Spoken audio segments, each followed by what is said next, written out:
Okay. Okay. Ah, we're back. We're back. Thanks, chat. There's an alternate timeline where I didn't look, and this is why chat is here. You guys are the real heroes of the story. There's an alternate timeline where I just play this entire event fully muted. Okay, so Ricochet wants to play on Crystal Lake. Cool, cool. I like playing Wood Elves Kislev. It's there's a lot of play to it. I think Wood Elves kind of has the edge, but Kislev definitely has a bunch of units that hang. And I want to try. So the way this matchup used to work, the main thing that they've got going for them is their heavy cav, and I kind of want to try some Zotes because they just got like really significant buffs. So I'm gonna mess with this build a little bit and get my Zote boys in. We're so back. We're so back. And I could take a Dragon Lord. I actually really like the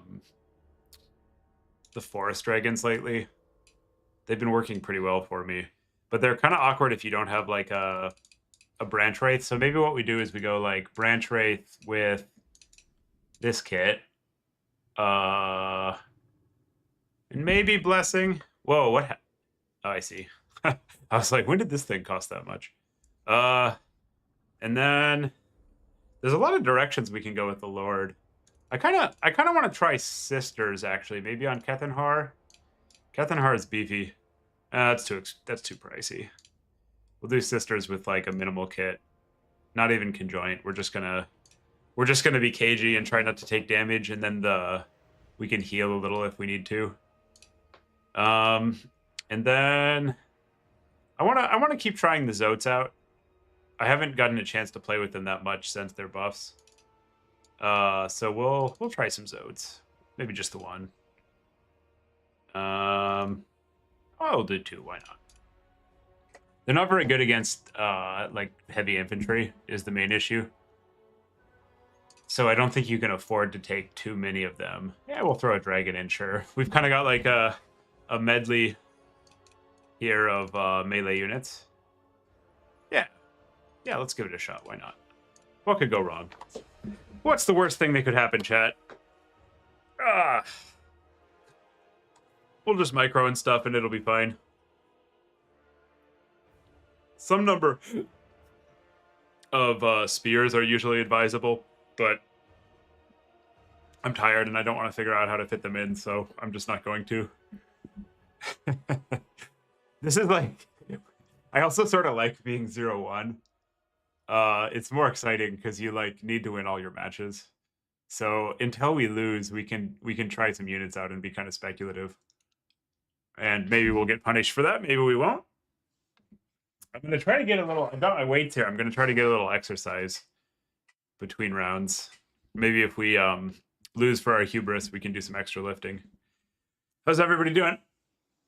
Oh, are y'all like US hours? It's kind of a weird spot because Europe's asleep and China's not really in their day yet.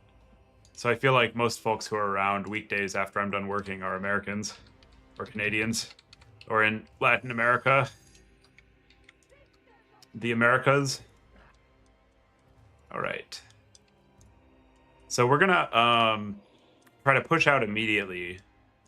And we're not actually trying to fight. We're just trying to put him on a clock if he wants to do any kind of melee buildup. And then we fall back to like a decent defensive position that we try to hold around our ranged units, basically. So we'll put these on one hotkey, put these on another. These on our secondary hotkey. And then you will go in the trees, so it's harder to catch you. And this looks good. Yeah, let's try it out. We'll see if it works.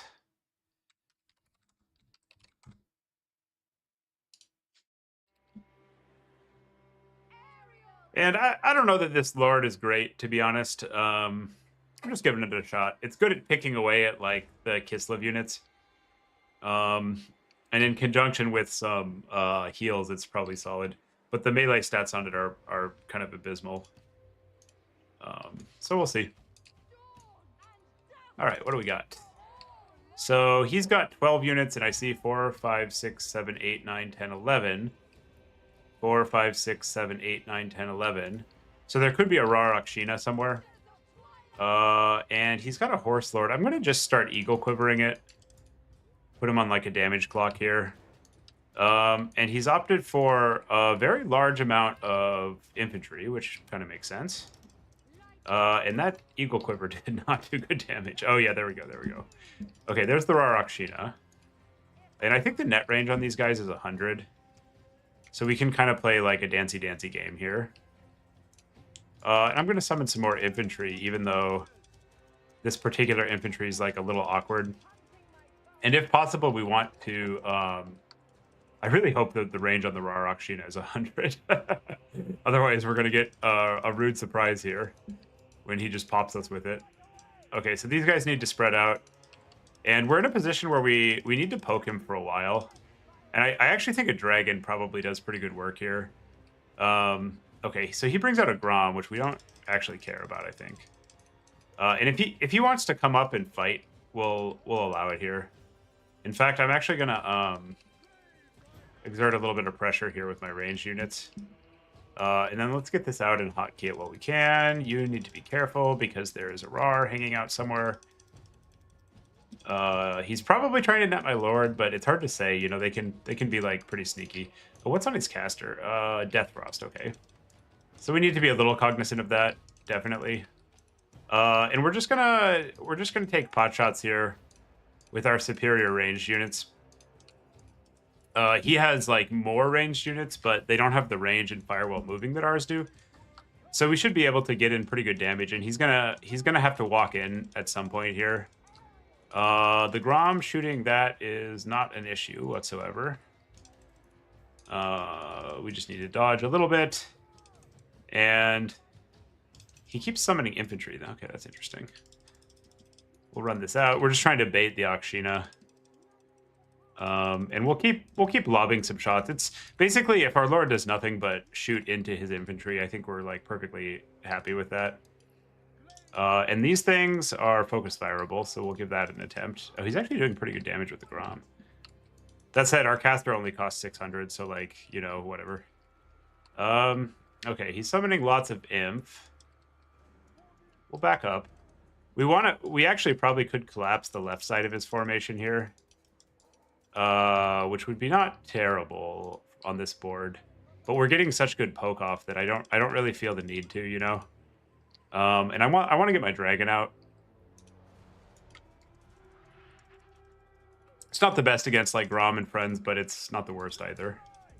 Okay, so we'll move back in and resume the pokage. I'm actually going to rotate one of these down so we don't get like clumped up and dived. And we do need to be continuously somewhat careful here about. I'm going to try an Eagle Quiver on these, actually. I haven't used this ability a lot, so I didn't look up like what penetration properties it has and whatnot. But I think I wasn't happy with the damage on the SE. Yeah, there we go. That's better. We got a pretty good hit right there. And I'm interested in moving up and getting some poke with the dragon.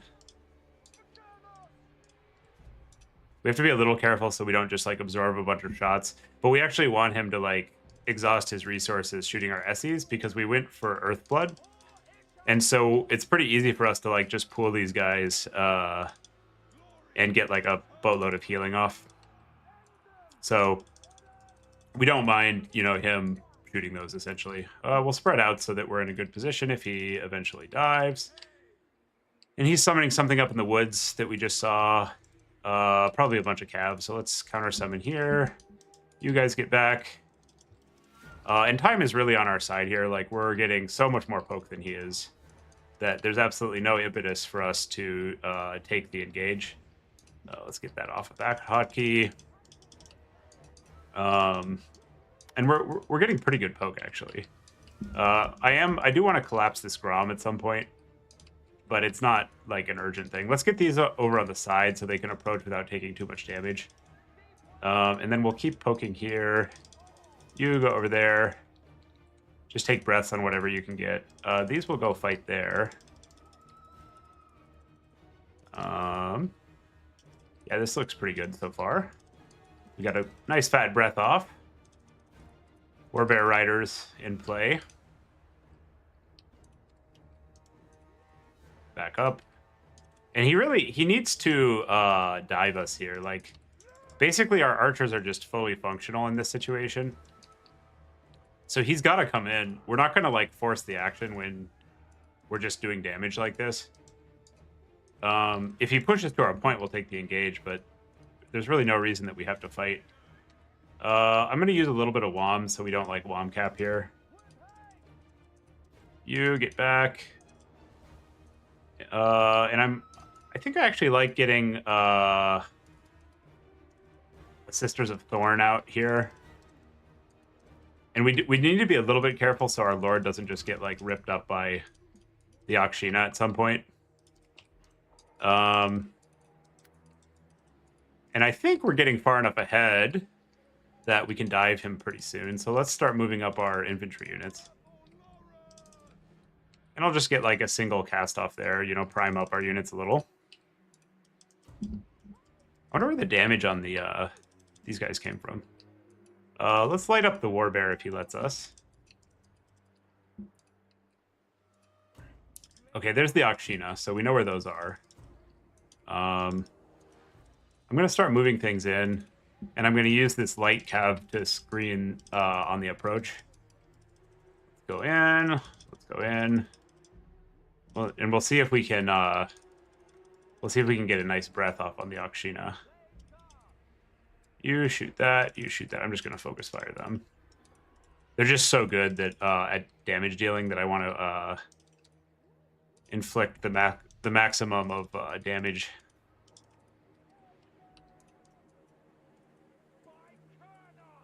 And our Lord is going to go try to pick off his Lord.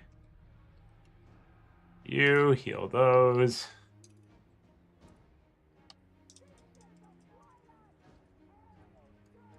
You dive. You get on the back line. Okay, we've mostly taken down the Akshina. That's good. You guys get in there on the back line. Oh, yikes, yikes, yikes, yikes. Oh, yeah. Okay, run away. That went pretty bad for our cav there. Shit. Okay, shoot the Warbears. You run away. And we'll take an overcast cast there in a minute.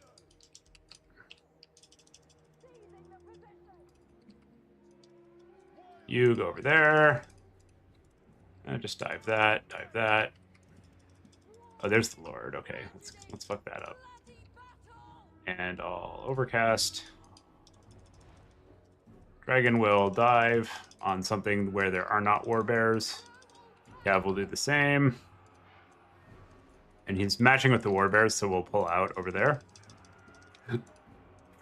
And we should be able to shoot the Warbears pretty effectively. Oh god. Okay, well, sacrifice a chaff cav. Dragon, try to finish off his Lord. You guys get in there. You look for a good target. Dragon and our Lord should probably be able to kill his Lord. We'll see. Don't fight the spears for too long. Cavalry, you go shoot the bears. Okay, this looks very good. It was a little dicey there for a second, but I think the really solid advantage we were able to generate on the initial poke was able to effectively cascade. Our dogs see that there are visitors. We are babysitting my brother-in-law's bad dog, who is Borky Borky. Not a good dog. He's a big old Borky Borky. He's a shepherd mutt, and whenever anyone comes to the home, he makes sure that we know that he sees the intruders and he is ready. So he's got a lot to say. We need to unsummon if we can. Let's just make sure those Warbear Riders go off the map. Oh, he's going for the Lord. Bork, bork, bork. Bork, bork, bork. What he's saying is, I am a turd. I am a turd who is never quiet. I don't know. Can you guys hear that? I don't know if it translates to the stream. Okay, we got his lord. Very good. And I will... It's not that efficient to put Melkoths down on the warbears, but we want to just use some of our wand because we have plenty of it, and warbears are like the main thing that can get him back in the game. So we do have we've got a little bit of ability to just dump. You put the reflect spell on that. You shoot that. You unsummon so we don't cap. You get in there. You charge that. Do some more healing. Run away. Counter charge. Shoot that. Walk up there to get a nice breath. Or a nice Melkoths. Very good.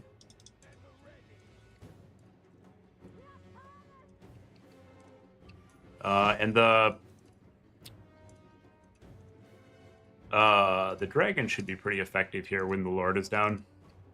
I think we got the actual kill on the Lord there rather than just like routing it. So the Dragon Terror is going to be just an absolute menace. You don't get shot. You unsummon. You guys get in there. Yeah, we'll resummon. Sure.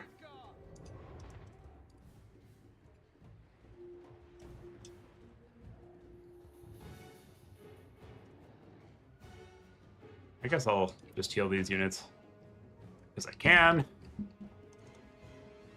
And it looks like we've got a pretty good route here on bot side. We'll unsummon that because it's out of ammo. We want to make sure that we have stuff to do. And the Zotes are tanking. You run around there. Oh my gosh. All those unsummons generated a crazy amount of gold, so we can spam some units in. And we want to get the dragon and the Lord into like a nice fat heal, if we can.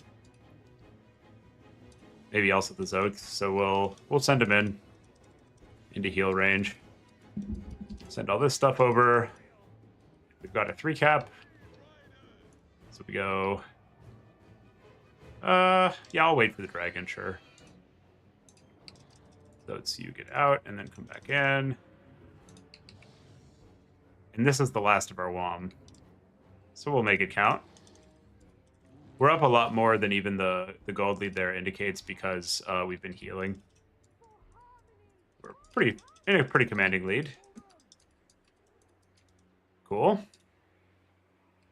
Yeah, sure, we'll bring some more archers back in. It's just such a powerful unit. And when you get later in the game like this, the priority becomes to yeet your SEs pretty aggressively into them because there's like no bonus points for finishing the game at extra health. You know, there's still full combat effectiveness effectively. And there we go.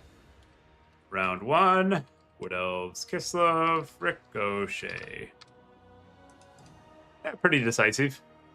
I'm kind of curious to see how some of the units we were trying out did. So the sisters did pretty well. They emptied all their ammo. They were still healthy. They got their value and then some. Not bad.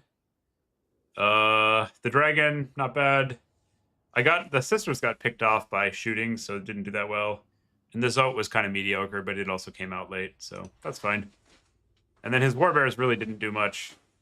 Looks like really only his Grom had much positive impact on the game. Let's go ahead and report that. Here we go. I wonder what the turnout was like. It's kind of a late night tournament, so these are usually on the smaller side. Space Pope, but then again, people have been enjoying playing lately. Yeah, so just a nice 10-person. Should be pretty quick. 1-0. Wood Elves. Kislev. I liked how the dragon played there. That seemed pretty reasonable. Try that again. Hey, Caradoc, how you doing? So we missed this in the intro when my mic was out, but we're doing a 3FT. So the rules are they randomize our factions, and we get to play one of Wood Elves, Beastmen, and Lizards. Yeah, exactly, Max. It's a tactical concession. You're not actually exposing your lord to unnecessary fire. You're baiting them into expending their ammo. We don't talk about, the ammo got a lot of value. It was a tactical bait. It is real though. Like mid game, if you're like you don't want the lords to finish the game at full health. For the most part, it usually means you're not playing them aggressively enough. Oh, nice. Yeah, I love me some Skaven. They've kind of been suffering since the Cav buffs, like 3 or 4 patches ago, where like now Cav are all really good, and it kind of sucks to be a faction with literally no Cav. Like that's not what you want when Cav are arguably the best thing in the game. I think they need like a little love. What's been cool though is CA has been very responsive to the multiplayer community lately. So when we're like, hey, can you do this thing? A lot of those things have been getting in, and I think the balance has improved a lot as a result. So that's encouraging. Let's see. I'm hearing sounds that sound like a dog is eating something it's not supposed to be eating, so I'm going to investigate that really quickly. Be right back.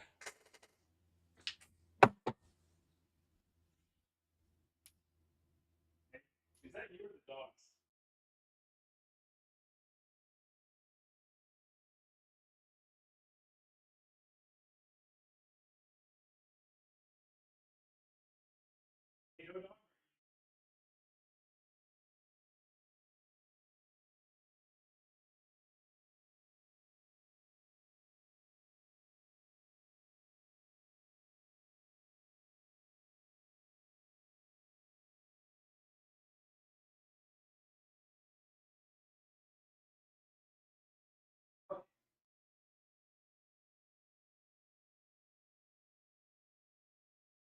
Okay, all is well.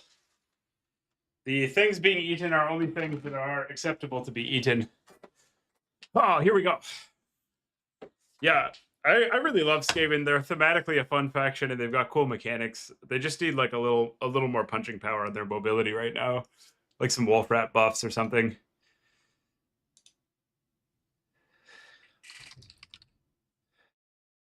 Do we have time? Houseplant wants to fight. Yeah, we might. Yeah. Post battle.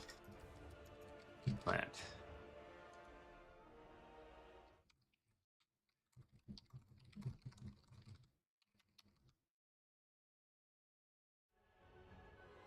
All right. The goat wants to play. Yeah, we think they were ZK. Well, we asked some of the modders to help us figure out exactly what it is, but afterwards I was testing them, and if you put like 4 on top of each other, Cav can't actually hit them. Or it can, but like not at a reliable rate.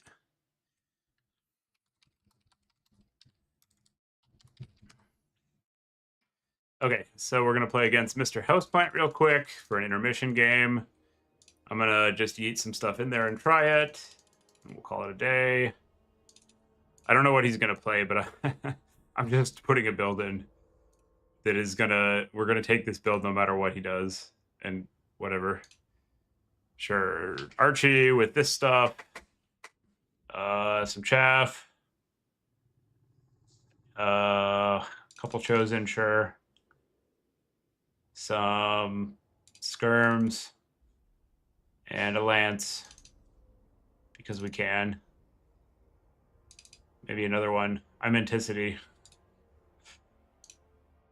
Oh, he's playing corn, sure. We'll throw that in.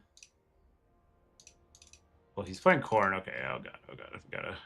We gotta go so we don't hold up the next round. Put that in, put that in. Put that in, sure. And then we need something that costs we'll just get a big. I know what I want. Yeah, where is he? Where is he? Where's my boy? Yeah, yeah. That guy. Sure, some spells, and I don't know, a troll. Why not? And then we'll go some... Another one. And some Forsaken. And I don't know, a dog. Sure, ship it. And Crystal Lake is good. Submit. And now we fight Houseplant on Khorne. In my opinion, Houseplant is the greatest player of Total War Dom. But we never got the era overlap really to see how like different people will do in different time periods. I think he would cement GOAT status if he came back right now and beat Anticity. But he's kind of washed right now, so we'll probably wax him. Let's see. I'm very comfortable in my status of never the best player during any period of time in this game. But top 4 for longer than anyone else. We have a lot of experience with choking under high-pressure finals. Just keeping one eye on the... Did I report? I think I reported. That was just round 1, right? Yeah, that was round 1. Somebody's taking their sweet time to play their games. Daniken. Daniken. It's going to be an evening. Cast down the tree. Houseplant's back. Yeah, he's playing. He's around. I don't know if he's going to do max competitive. He had some work stuff to manage, and I think that's in a better spot, so he's around. Without, like, providing details. We're going to run up, and we're going to shoot him with our shooters, and then we're going to run away. And it's probably going to work, because Khorne has no tools to deal with that. Famous last words. Yeah, let's shoot him with the shooters and see what he does. You're up. These are Warhounds, interesting. Warhounds, Furies, Chaos Knights. Okay, sure. So, we don't really want the engage. If we can at all avoid it. Because we don't have that much stuff to deal with his stuff. We want to summon a bunch of cavalry, which will dominate. And then take the engage.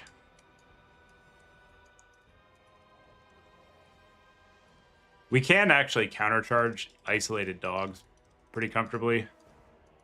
We'll see if Washed Plant sees it. He probably will. This is... I do actually sort of like his counter-skirm plan here.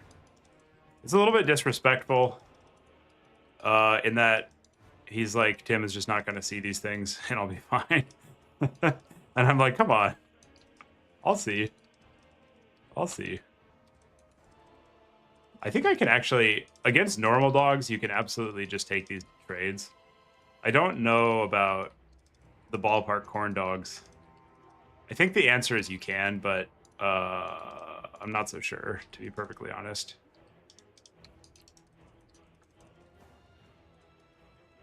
Away.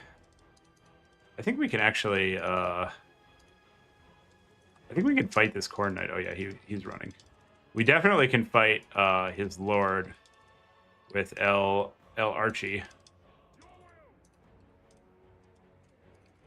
Oh shit! Oh shit! the disrespect is warranted. Wash Plant's getting us, guys. The disrespect is fully warranted. We deserve the disrespect. Every ounce of it. Here, you get in there. You guys get in there. We can take this fight, I think. Oh shit. Alright, well. Disrespect is warranted.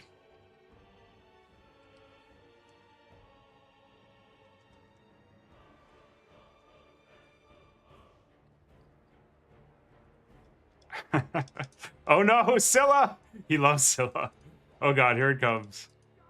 Oh, get out of there, Archie. Get out of there. Oh no. Oh no. We were actually doing alright till Houseplant's favorite bad unit made an appearance. And it's gonna get us. We're getting cooked. He's cooking. He's cooking. Get out of there, Archie. The one nice thing about Archie is he's so fat. Like he has a lot of mass for a small unit that usually you can get out and still like fight, and he's completely effective at low health. So we've got that going at least. Yeah, you get over there, you run away like hell. You shoot Scylla, you get in there, kill those. Yeah, let's try that. I should probably be trying to bombard the Chaos Knights a little bit harder here. But what can you do, you know?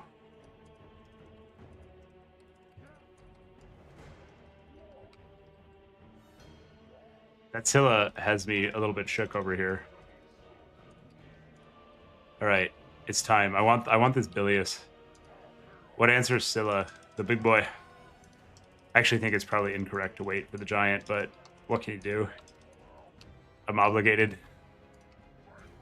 Also, a key thing about testing with Houseplant is, as my longtime practice partner, I would really like him to come back and play. And so it's actually like significantly advantageous if we lose in these test games.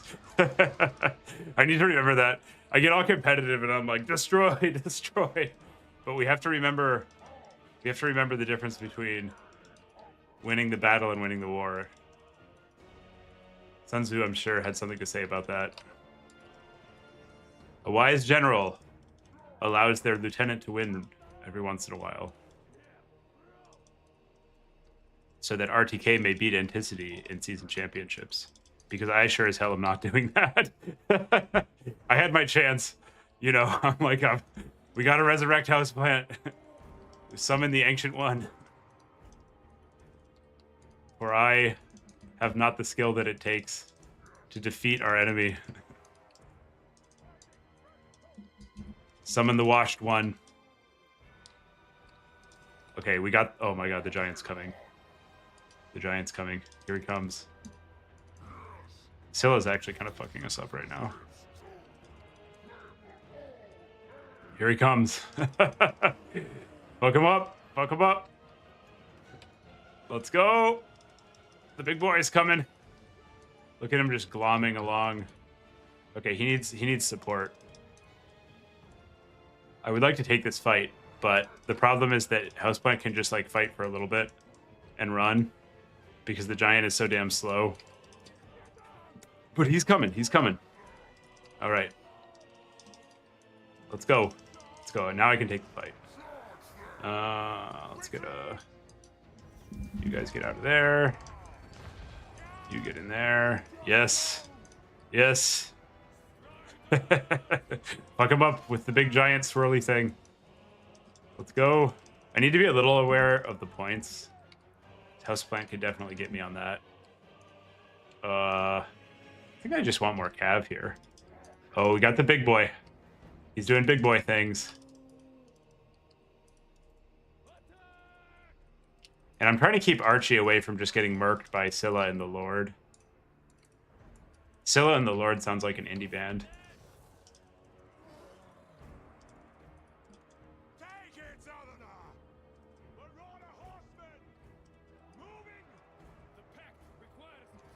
And we don't really want to lose this point, because we're like getting kind of low.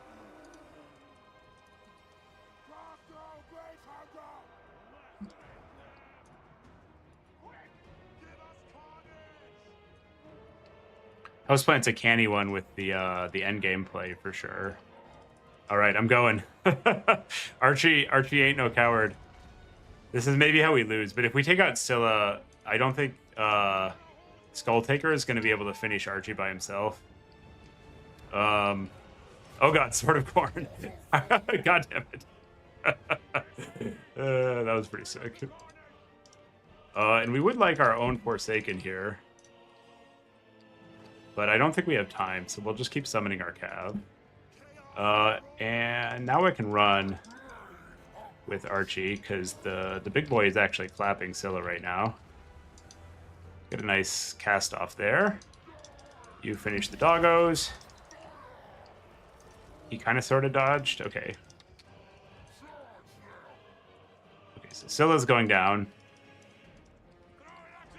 Now we need to just keep Archie like a little bit safe. And our superior mobility should bring it home. I'm actually going in. Flesh Hounds, Smesh Hounds.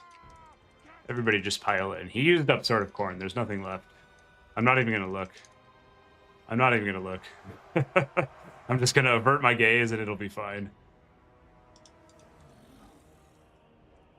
He actually kind of has to kill our lord here, or he's in pretty deep trouble. Ooh, some Wrathmongers. All right, all right. Well, that'll do well against us. I think the big giant boy can actually probably take the Wrathmongers. Let's just send just the giant in and see. Time to find out. This is the finding out phase. We've been fucking around. Are these warhounds? Okay, yeah, they are. He's running. Houseplant has appraised that he doesn't want that smoke from the big boy.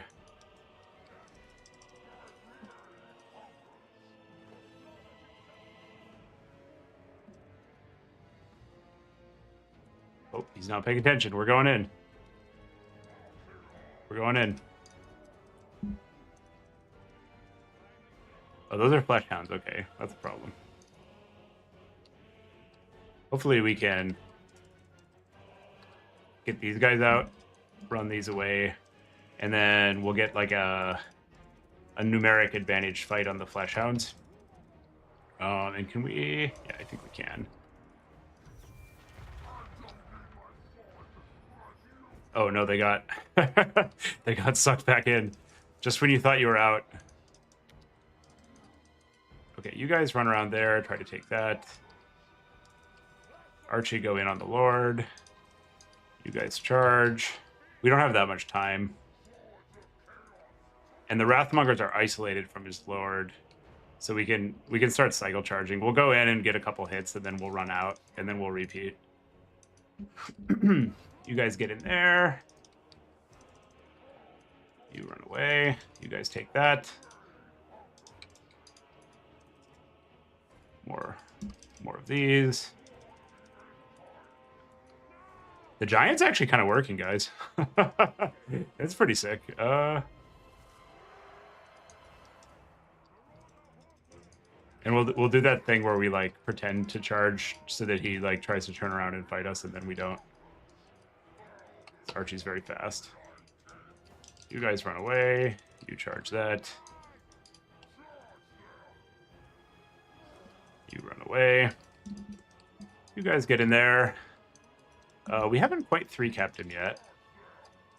Although it's sort of coming together. Okay, we got the cap. Good shit. Oh, he's got some Chaos Knights. Okay, we're playing.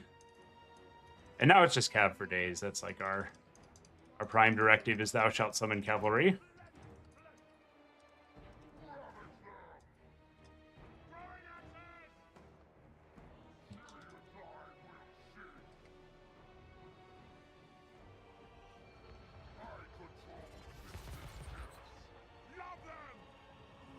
Was a pretty good bombardment for us. Get the big idiot in there. And we could probably afford like taking one summon cycle off to get a Forsaken out. Are these, what are these? Chaos Warhounds? Okay, yeah, we'll just use a Burning Head. There's not that much time left in the game, so we wanna deploy our WOM. You get out of combat with that. Okay, we got the terror out. You chase. And those are Chaos Warhounds, so we can... They don't have much mass. So you're able to charge them with Skirm Cav, even though they win like a sustained fight.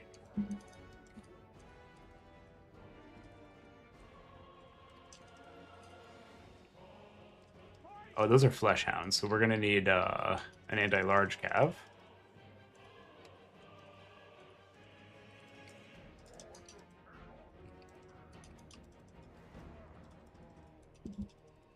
You get in there.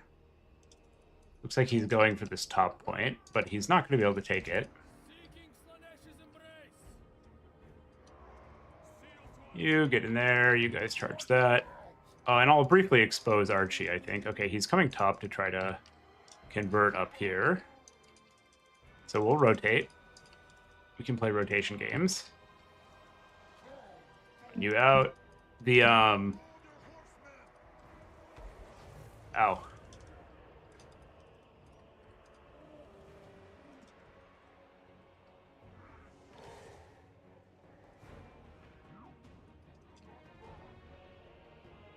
So it's pretty inefficient, but I think what I want to do here is summon Skirmkev just so we don't lose this point, because we don't actually need to hold it for much longer. And we're taking this fight because we're not a coward. And I think we can win it. Yeah, Houseplant Chicken's out, like the coward he is. Realizing that Archaon is like the big boss of the SE duels. Oh, look at that. You love to see it. You love to see it. Now we'll run. Because we've gotten into the zone where if he caps, we can still win. So now we just need to have our obviously overpowered and bannable Rar Giant do his business on the point, because we can cede the point and still win the game. And the next round is probably up. We should probably go play. But this is fun.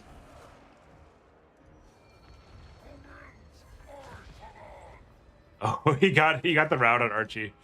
Uh-oh, that's like an issue. Okay, is that those are flesh hounds. Okay, everybody go protect your master.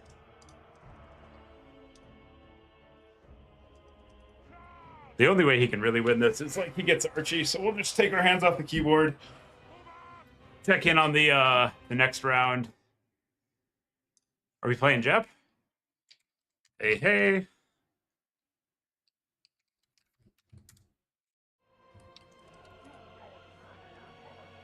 Yeah, okay, we got our next round. Very good. That was a pretty sweet game. Okay, he's top. I'm team. He bans Darkwood. What's the other two maps? I'm just figuring out my next round. His houseplant is not conceded yet.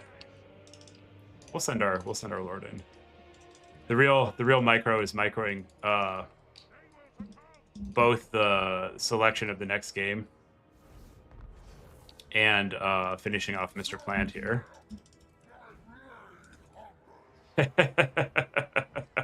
Thunder! Thunder! Bluff. Okay, so he's Tomb Kings, I'm Beastmen. He banned Darkwood, so we can have Sunken Mire or Edge of the Darkwood. Or no, Blazing Ramparts.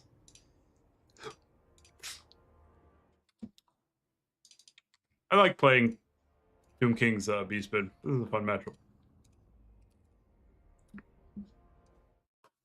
Which one is Sunken Mire? Can you hover Sunken Mire?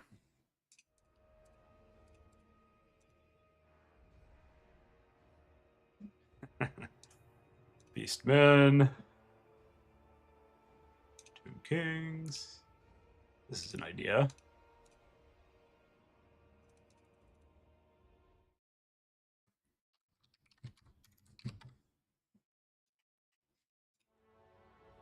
Okay, yeah. Let's play Sunken Mire. Sunken Mire is a good Beastman map.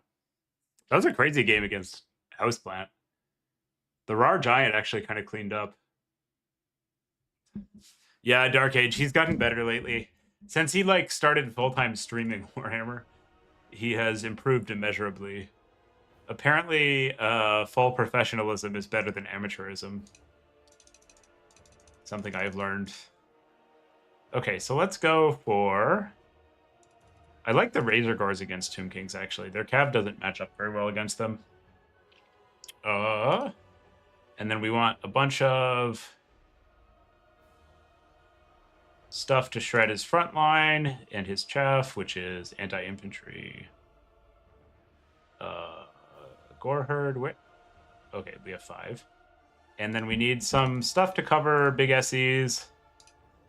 I'm kind of partial to double Doombolt. And then that means we need to take a Caster Lord. Yeah, I know. It's so wild. Maybe we just go for Malagor spam. Haven't done this in a while. Did they nerf Malagor? I think they might have, actually. Yeah, they definitely nerfed Malagor. I don't know what the nerf was, though. 1500, it's fine. We'll just play him for 1500. Whatevs. Do some of these. little bit of shooting, so he can't just go like ham with Skirmcav. And then I guess we'll shield up the. I guess regular Ungors are probably better here. Yeah, okay, so this is going to be our missile screen.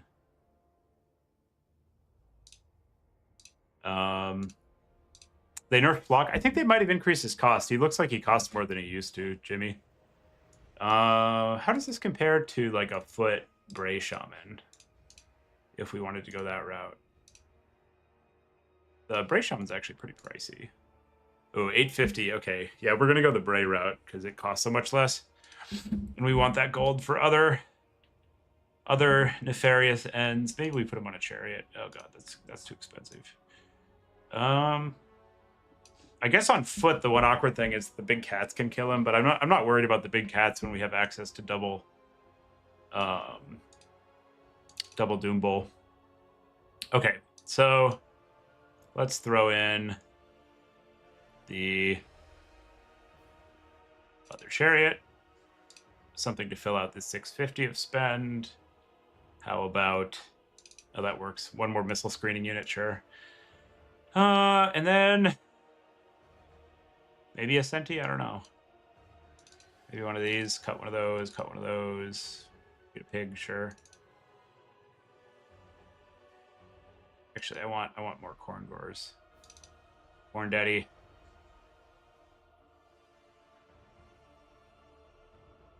Oh yeah, the extra rod tech, of course.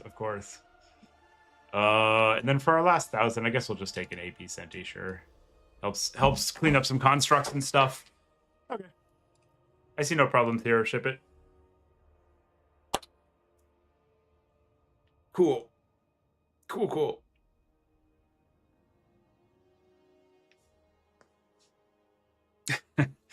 Hopefully this works. If you're watching and you enjoyed this and you haven't subscribed, please do it. That's all. I need those sweet subs. I want to get like a little bit of ad revenue, and I need about 200 more subs because they don't ad share until you get 1,000 subs, and then I'm happy. I don't ask for donations on the stream because I'm kind of rich already. But it would feel nice to get some coffee money and stuff from the stream. We're putting the time in anyways. So Papa Google. It's kind of funny. We have like been mentioning this. We have like way more than enough viewer hours. Like us nerds do a lot of Total War. There's a lot of Total War, but we are few. The multiplayer nerds, very avid fans, not numerically dense. Oh, this is a cool map. This one had a hot minute where it was like a popular competitive map, and I don't know. It just sort of fell off. Like I think the host sort of forgot about it. It's actually a really sweet map. It has like cool strategic dynamics and a lot going on. Okay, so he went for a reasonably large army. So I suspect this is like your ye old 10 skeletons build. And we don't really want to dive in if we can avoid it.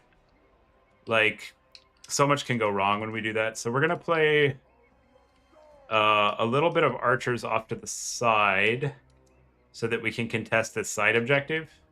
Probably more archers than not. And then we'll play our safe point pretty conservatively. So these guys' job is to, like, zone skirms off over here.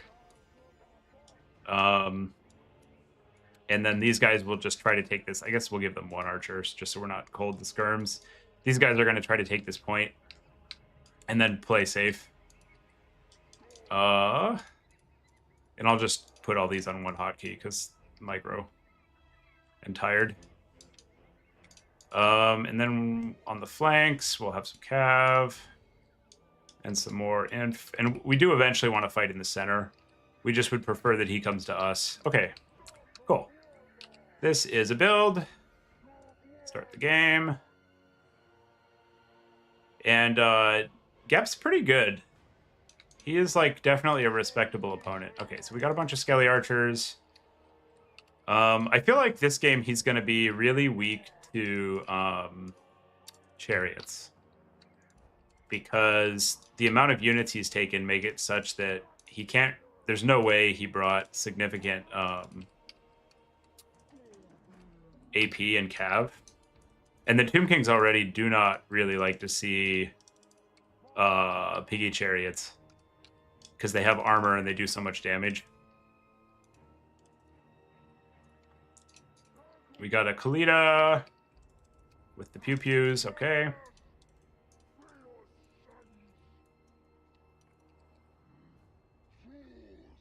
We got some Boshabs, which we'll need to chase down later. Those are really the only thing in play that can stop Pig Chariots. So we'll summon the Chariots. And he doesn't have big SEs, so we're not going to bring out our... that looks like a problem. We're not going to bring out our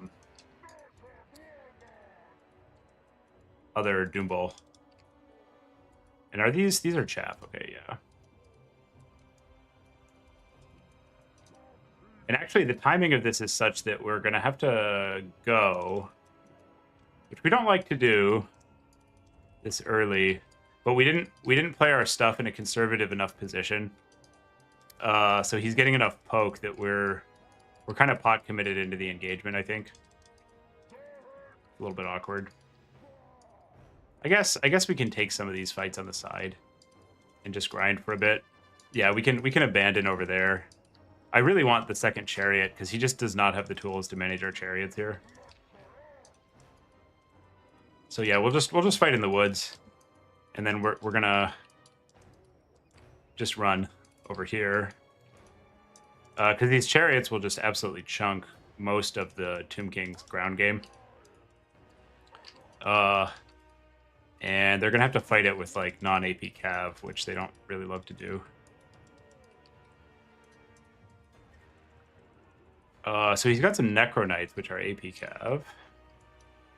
Now we'll spring the reverse Uno card. So now we're in far enough that we're okay just taking the fight. And the Necro Knights are actually slower than the damn chariots. So what we can do is just flee. Oh, bombing run initiating. Bombing run initiating. Here we go. So we're gonna basically. Oh, hello. Yeah, sure. I'll take my pot shots on the Lord. And for the Necro Knights, let's summon these. I'm gonna get a quick double snipe on the on these, and then probably come back and try to finish them. So you back off. I don't really care here that he's like getting some value. It's not an issue. You guys get in there. And I don't need to... I guess I can just fight Kalita with this. You get back over there. And now he's going to be forced into like a bunch of Cav summons. So we can summon Corn Gores. And those will trade exceptionally well into his Cav. And he's taking this fight, which is an interesting choice. So what we can do is send some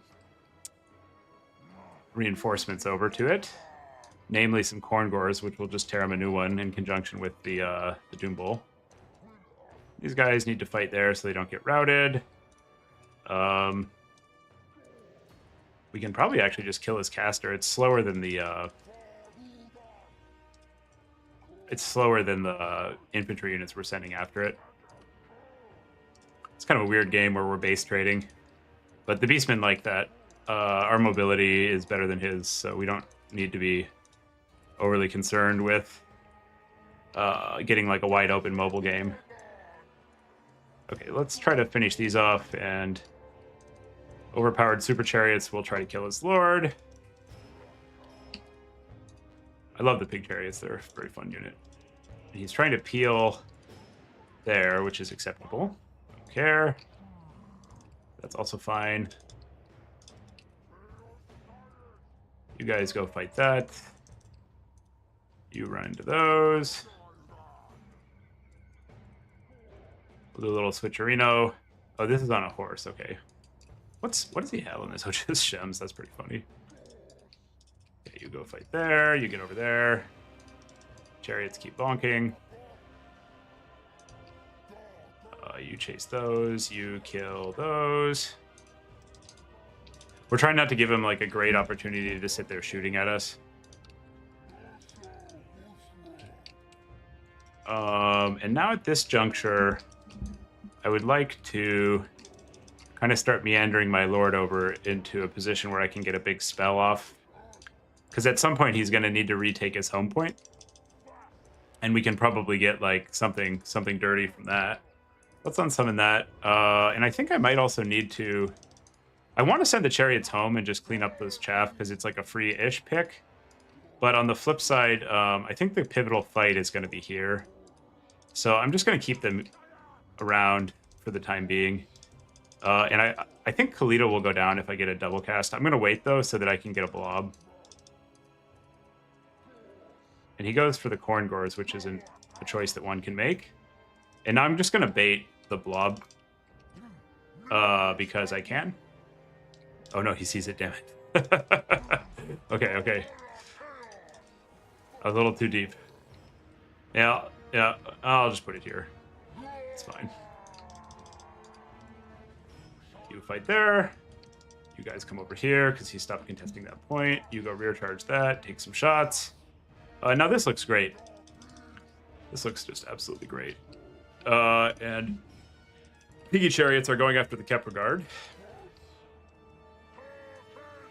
We can send the Doombull and Ascenti after his Lord, one of the best Lord-killing tag teams in existence. Maybe try to pick off his caster with those. Get a Ascenti charge. Summon these guys to go clear our home objective. You guys come back out. A very susceptible blob we've got here. Let's not fight in melee for longer than we need to with the Kepler Guard, because they kick ass. You go fight that. You get over there and try to finish off his lord. And it looks good. It looks very good. In fact, we're not quite there yet. We have something we'll do soon. I need to get some exercise tonight. So when the games are far enough along, it's time for flex. Ah! Game over. Game over. Get up, hands off the keyboard, baby. Flex time. Oh. We got to do 23.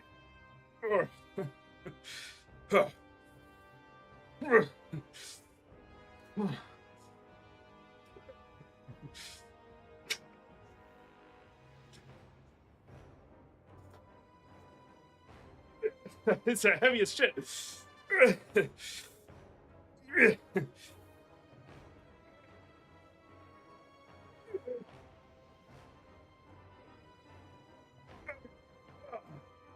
Woo! Alright. We are awake now. Just gotta get ready for the next round. Stretch out the hands, celebrate in our victory a little bit. Okay, we can micro the units again. How are we doing? It was acceptable. We timed it right. You don't want to do flex too early. Although it's a lot of fun if you early concede and then, or you early flex and then you end up losing. What do we do now? He won't concede, guys. What am I supposed to do here? Do I need to spell something? Okay, there we go. There we go. Beastmen, Tomb Kings. Yep. Round 2. Oh, I should put the date in. 0805. There we go.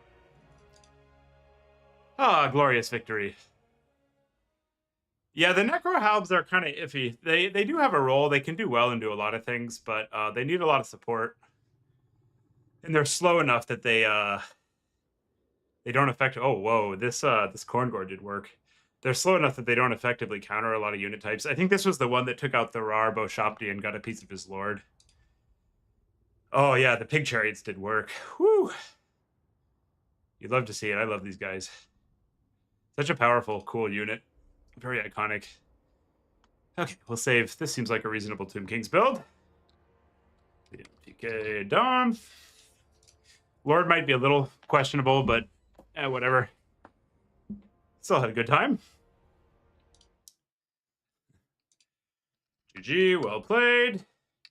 Don't watch the stream, LOL. Whew, arms are kind of sore.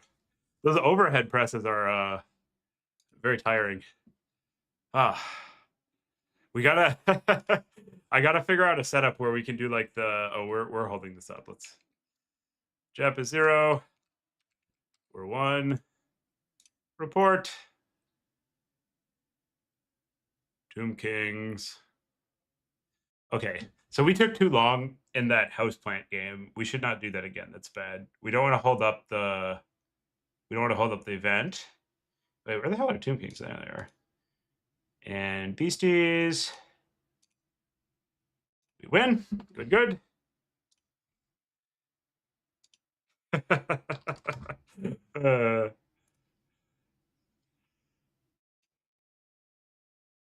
Okay, all done.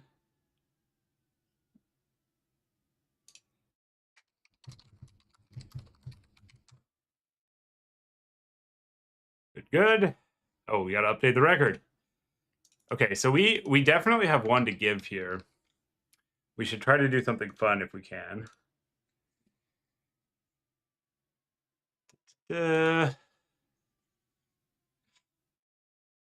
Lizards, Beastmen. What was our third faction? Wood Elves. Okay, we'll try some stuff if we get the opportunity. Definitely. Yeah, the Necro Knights can trade well into a lot of like if the enemy unit has the right stat profile, like Empire Knights, where they have armor and no AP. It's like the Pokemon double counter, and they can do pretty well. But otherwise, they're like kind of not hacking it. Can you guys hear this? We have a choir. The Greyhounds heard a fire truck, so they're. I don't know if the stream noise suppression is good enough, but they're putting on a show for you. They get like immediately set off by aid vehicles. Good dogs, good boys. All right.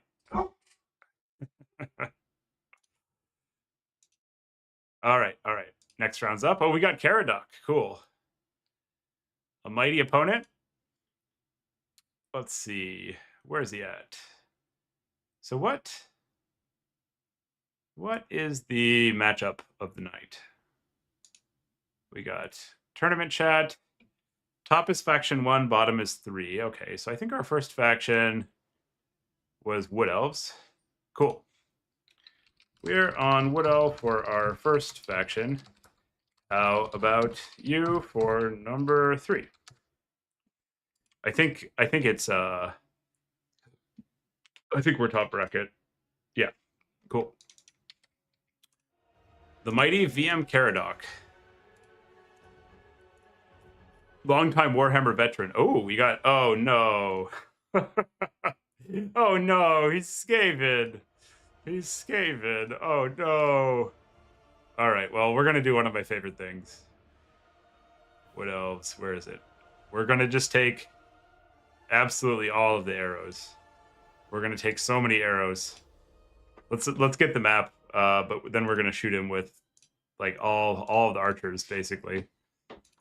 That's always kind of fun. So I want to ban not shooting maps. Let's ban putrefying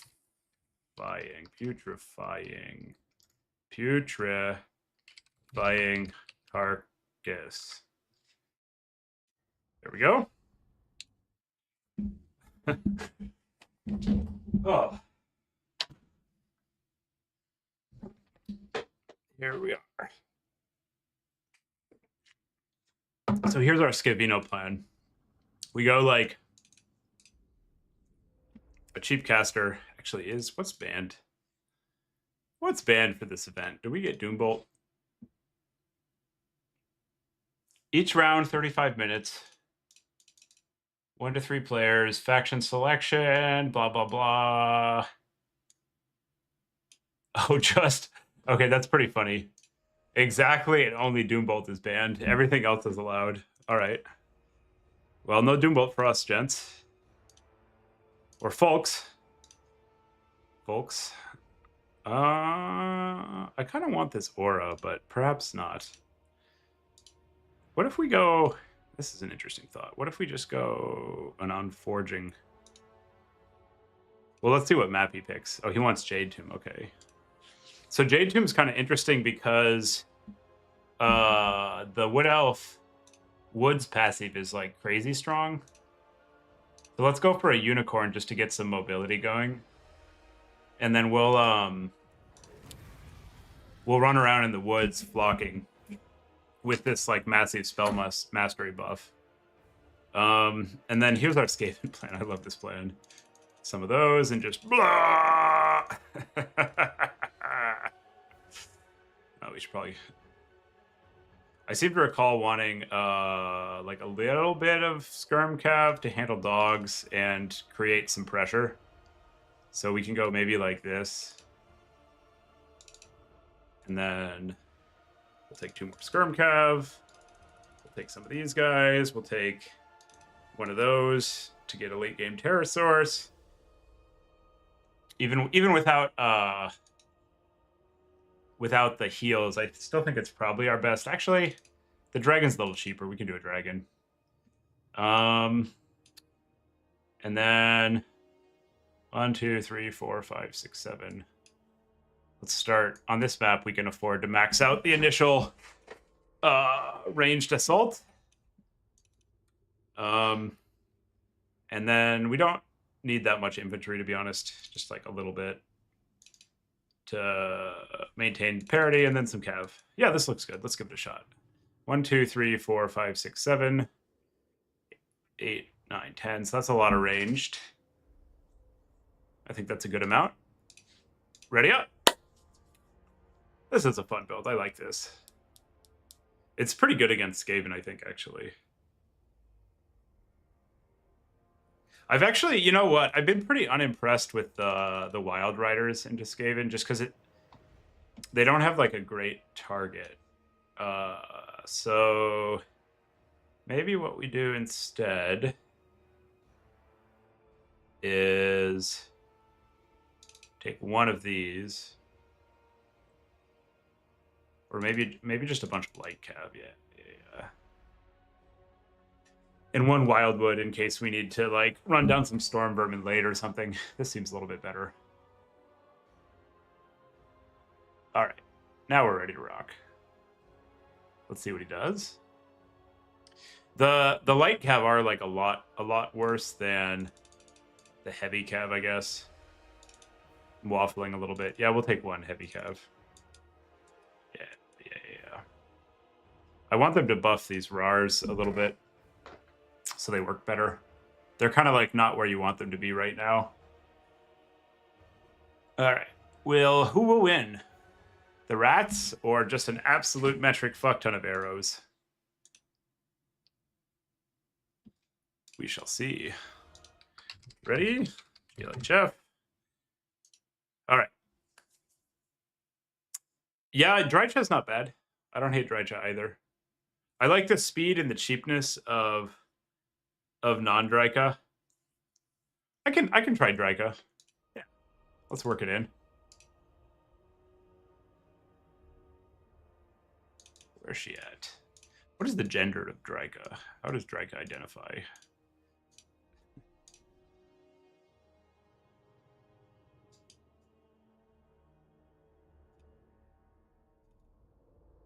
All right, we'll do that. Toss in one of these for good measure. I guess if we're doing this, we'll start our bows because time is not an issue. Arguably, enfeebling is worse than like pit or something, but whatever. It's fine. Max, it's your fault if Drycha fails us. I want the record to state that I was on Team Unicorn. The Unicorn caster is pretty good. You can unintelligible shrieking. The Unicorn is pretty good because you can cast a Melkoth and then run into the woods. And Spell Mastery is applied on a per tick basis, so you actually have like a bigger range on the forest ability than you would think because the Unicorn is so fast. All right, page up. Get the Grika over here. And we're going to try to 2-cap and then just, back off immediately. Actually, because we have the forest ability, I think we want Drika to be in a more in the forest location. And then we spread these boogers out. And we'll put the fire arrows on the back line. Good. These all on a hotkey. These all on a hotkey. Yeah, Flock is boring. I agree. Drika is exciting. Drika has the potential to like get really low and just like clutch the whole game, which I think is much more exciting. GLHF. If it wasn't Skaven, we could have also considered like full Wood Elf SE cheese or something, but they're just too good at dealing with the big things. Okay, so what do we got? We got a bunch of warp blocks. The Plague Claw is actually going to be an issue because we didn't take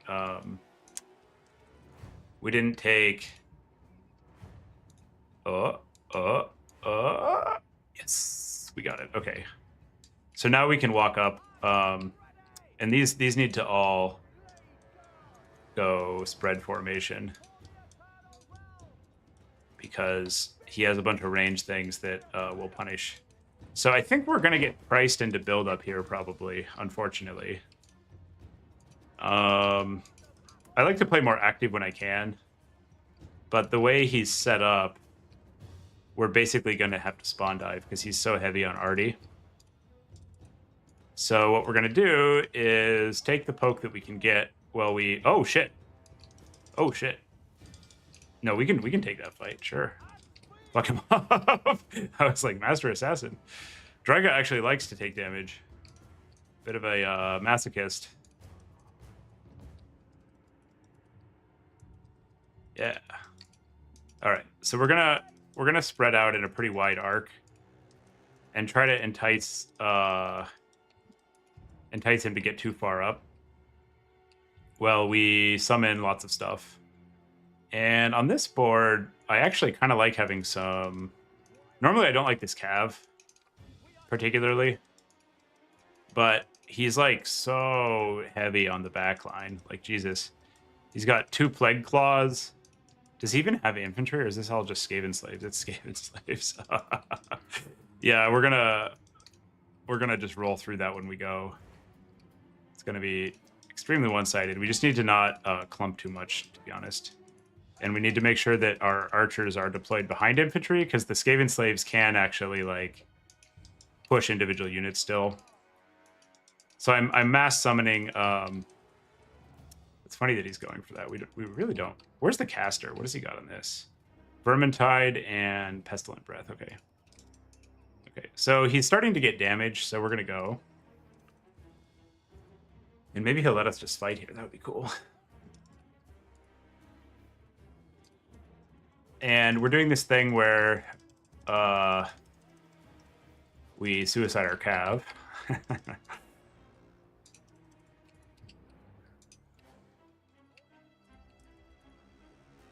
All right. One thing that's kind of funny about this matchup is, like, you would think that the Skaven outshoot because of what they are, but the Wood Elves can really put up a pretty scary, like, offensive ranged push because of the firewall move on the archers. So what we do is we run up the Cav, and we use that as a way to get him to allocate his stuff. And then we run it back, and he misses some volley fire.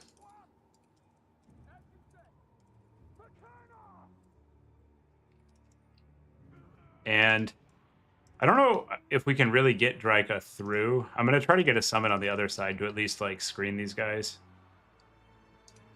Yeah, that'll work.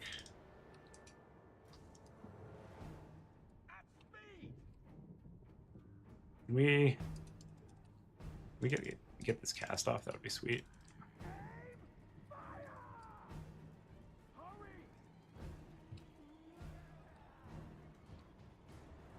And I want to get the terror source out if I can.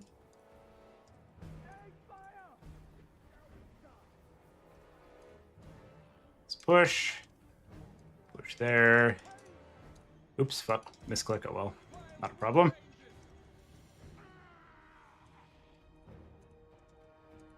Try to dive these. Try to dive there. You need to get out. You need to get out. This will come and sweep the back line. I wouldn't mind getting a little recap here, because that'll put him on like a pretty significant clock. Like, we've spawn dove, so we're going to be far enough behind on value, most likely. I'm going to overcast to make sure the natty boobos go off the map.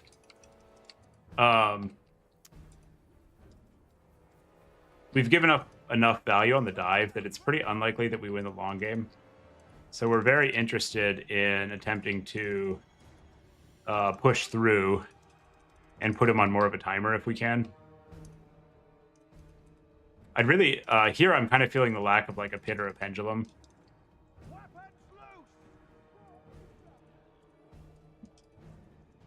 You go fight there. You keep doing that thing. You guys try to kill the thing that can stop our cav.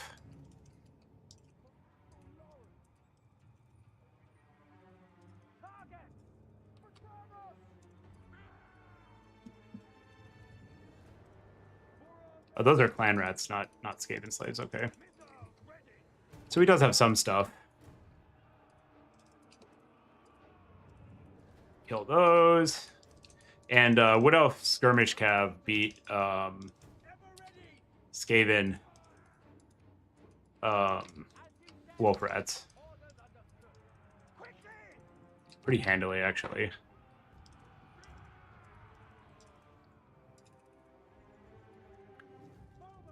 Okay, let's get a shock route on those. You guys come over here.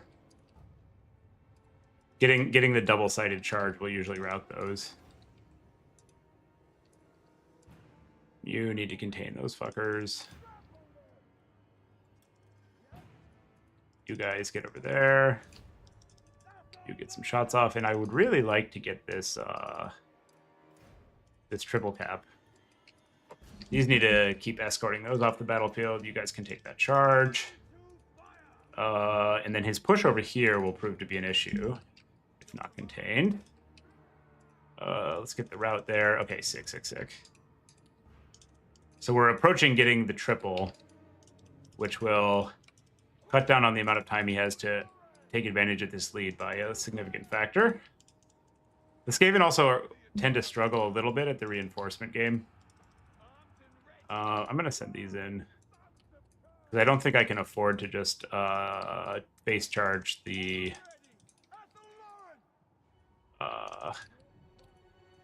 rat ogres.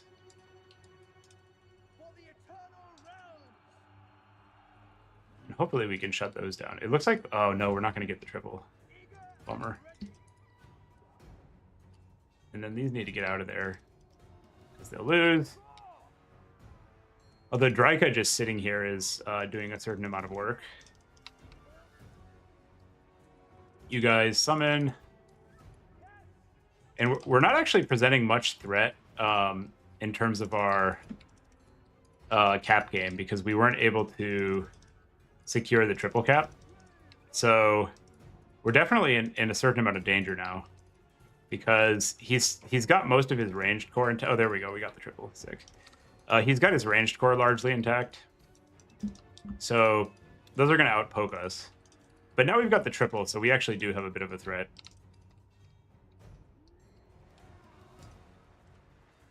And Dryka can be a real menace when sitting on a point like this. But like he still has so much cav hanging out over there, which is a major cause for concern, to be honest. Or not cav. He has so much shooting.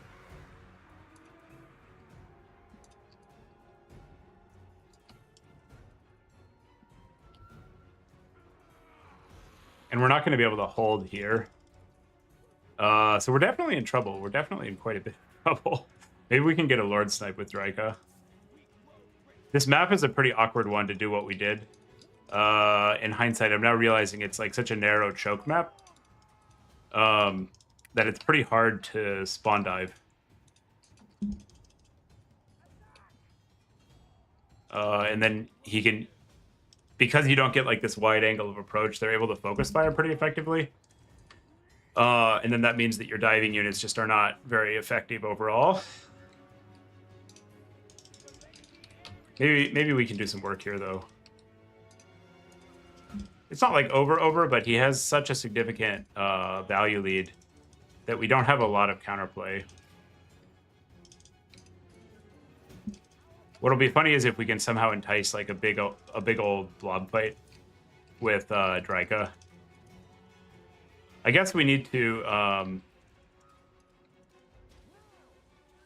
counter play on this point, probably.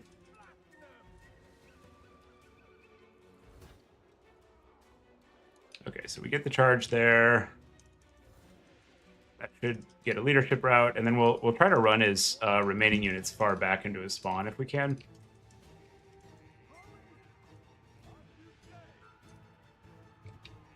Draika's going down to the wolf rats, which is pretty awkward. We've been betrayed by Max. This is all Max's fault, not our fault. I take no responsibility. And maybe we can get him on points, but it's pretty awkward because he's got his cap. And our lord is going to die. Where's my cheap lord, Max? Where's my cheap lord? What happened here? I think the wolf rats are getting Draika here. It's quite awkward.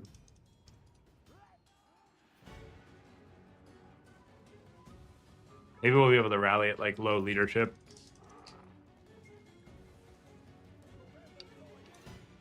It'll be really funny if we can carry this. I don't think we can.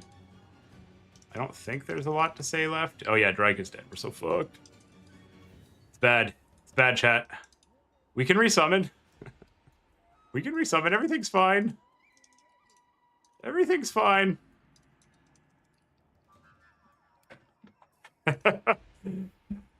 You apologize for nothing. Man. It didn't even do cool stuff. Didn't even do cool stuff. All right, he's got us. GG. GG. What else? SK, Caradoc, Max's fault. I blame Max. Well, now it's exciting. We're on the bubble again. Yeah, that's right. I should have waddled. Actually, Draika did all right. That was probably just not a map for what I did here. The archers just did not do well because, like... So normally you can take a pretty wide angle and push the Giselles, but on that, like, hyper-narrow map, we didn't have that ability. And then also, it actually wasn't really the Giselles that did the work. It was the claws. So against Caradoc, we need to make sure to just have Waystalkers, I think, because the claws, I don't think, are the best in this matchup because they get countered so hard by Waystalkers. You just need to have, like, some in reserve and you're good. Like if this was 2. Oh, it's fine.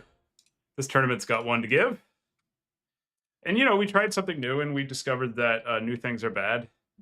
So that's always valuable information. And also we learned not to trust Maximillionaire.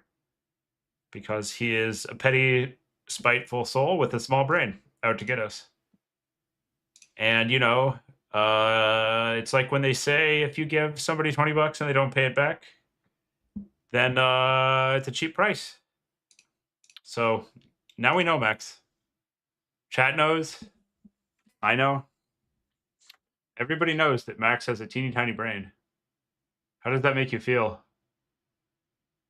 Oh, the Glade Guard. Yeah, the Glade Guard also. But no, those were my ideas, so those were fine. I see nothing wrong. Well, I think what happened was Dryka did damage to Giselle's without killing them.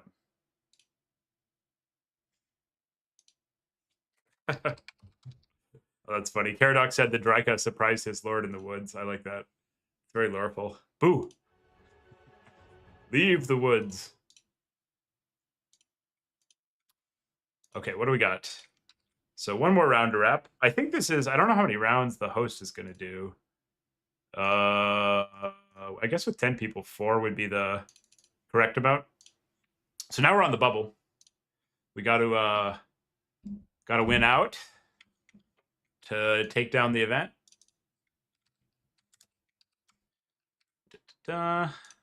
Export. Got the record updated. Yeah, the Giselles were a problem. They're usually not. I do want to check this assumption of mine that we can easily counter the Plague Claws, because I think those were really the only thing that the Skaven had going there. So I'm curious. Let's say we went for like... I actually think this might be pretty dirty into those, because it outranges them. So we could do like a Hawk spam caster. I actually like this. Let's see how these do. Scavino. Take 2 of these or some of these. Take 1 of those. We got Crossroads. We'll maybe take a couple of these for them to shoot. Yeah. Well, we already knew that. That's a VC main hallmark. But you just made it clearer for us, which that's actually really cool of you to do. I appreciate that. VC, it can be kind of hard to infer intent, you know, because they just, all they do is they move the one control group forward. Sometimes 2. If they're like tactical VC, I have a video from before on this. They have like the one cart control group and the other one. That's like advanced VC play. Those ones went to like VC Blob Harvard. Okay, so oh crap! I was supposed to. Damn it! I got distracted by Max. We were supposed to test if these kill Plague Claws, not if they kill Giselle's. But I guess we'll find out the answer to. Whoa! Holy shit! They actually hit Giselle's a lot harder than I thought they did. Holy shit! So one, yeah, that's pretty spicy. So one of these is getting 200. And then they absolutely will auto-fire Giselle's down if they get to just like walk forward and hang out in the scrum. Okay, so now we know something that we didn't know before. Also, the Soul Quench was good there. That was definitely cost-effective. Yeah, like it's so awkward because the Giselles are not... I don't think the Giselles are accurate enough to hit the footway stalkers.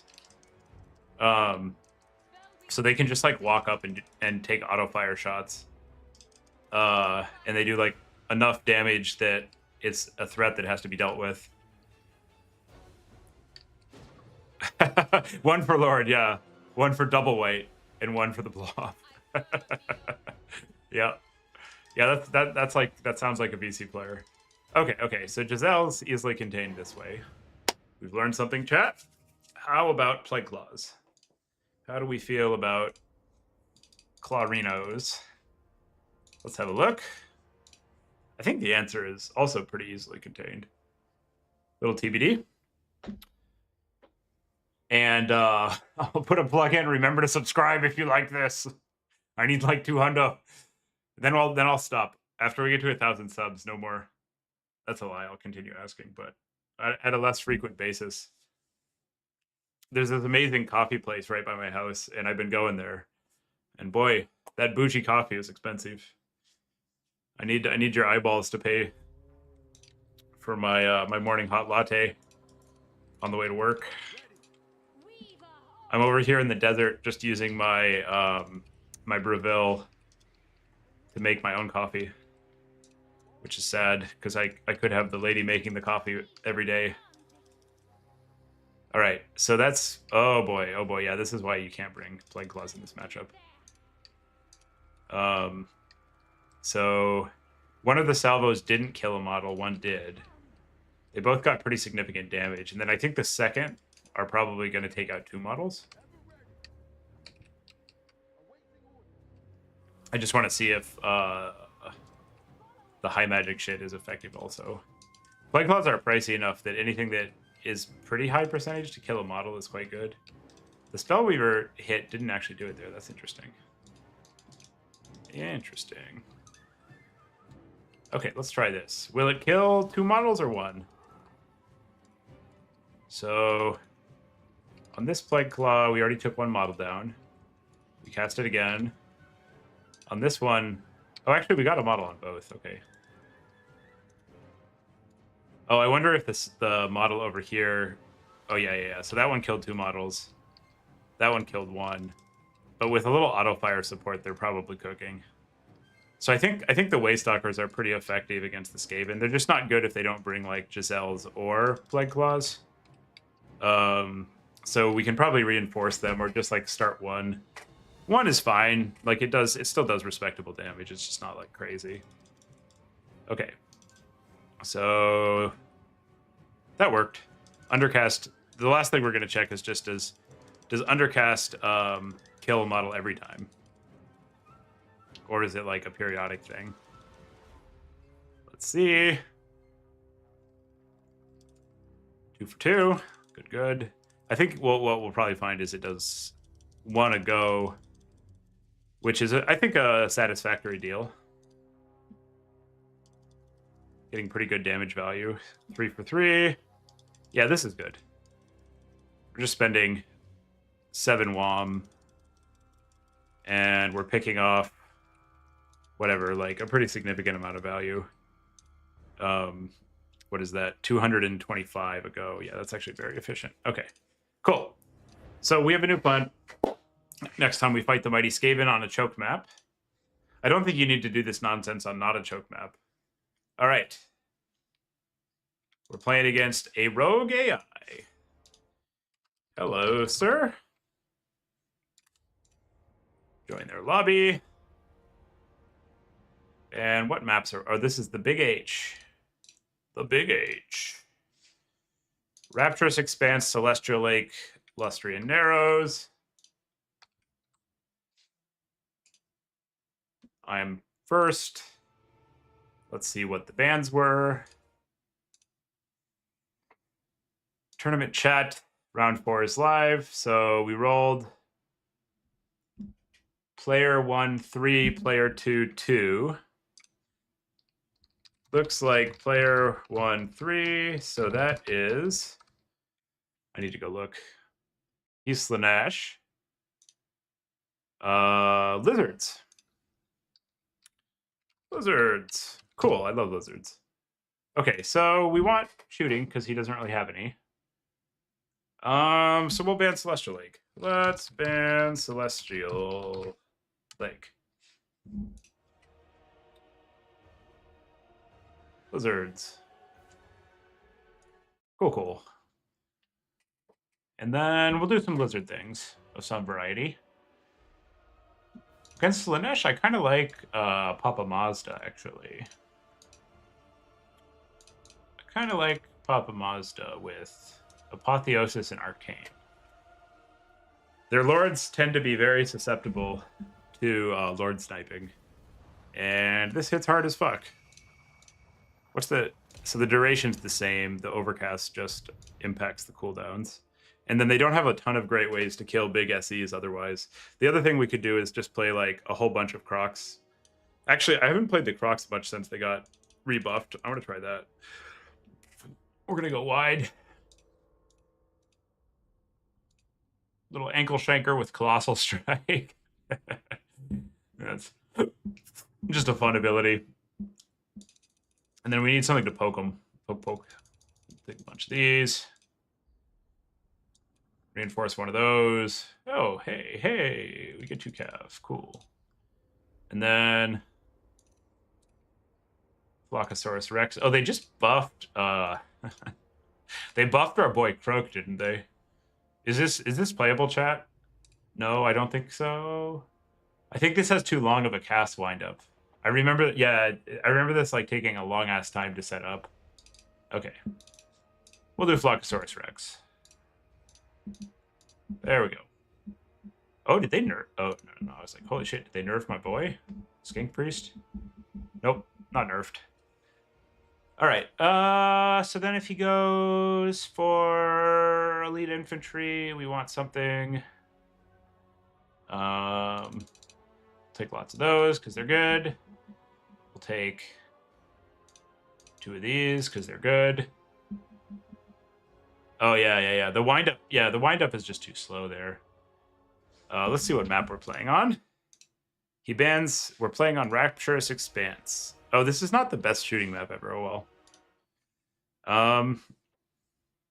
And then against their hordes of light cav, we can bring a couple Jav cohorts. We always want the cohort of Sotek because it's Beast. And what else? They buffed the Carnosaur again. Let's try a Carnosaur, yeah. Or Geltblums. Let's bring. Oh, their whole fucking roster has ITP, doesn't it? Yeah. I wanted to bring the fun. Oh, we'll just bring it anyways. Whatever. It's fine. If we lose, we'll wrap the stream and go to sleep. If we win, we're a genius. I see no problems. How good are Saurus now? Did the buffs make the regular Club Saurus viable again? Probably not against like the Slaneshi infantry. Is there anything we want to test? I think they buffed chieftains again, didn't they? Nope, same cost. Did they buff Scarvets? Nope. I swear to God, some of the heroes got buffed last patch, but I guess I'm forgetting. Well, in that case, we'll just bring a piece of mass. All right, I'm gonna hit the restroom real quick. See you all in about a minute for the exciting conclusion of the Swiss. If we win, we're into top 4. If we lose, we're out.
All right. Here we go. Will it work? Will it work? We'll see. Hit submit. Ready to rock.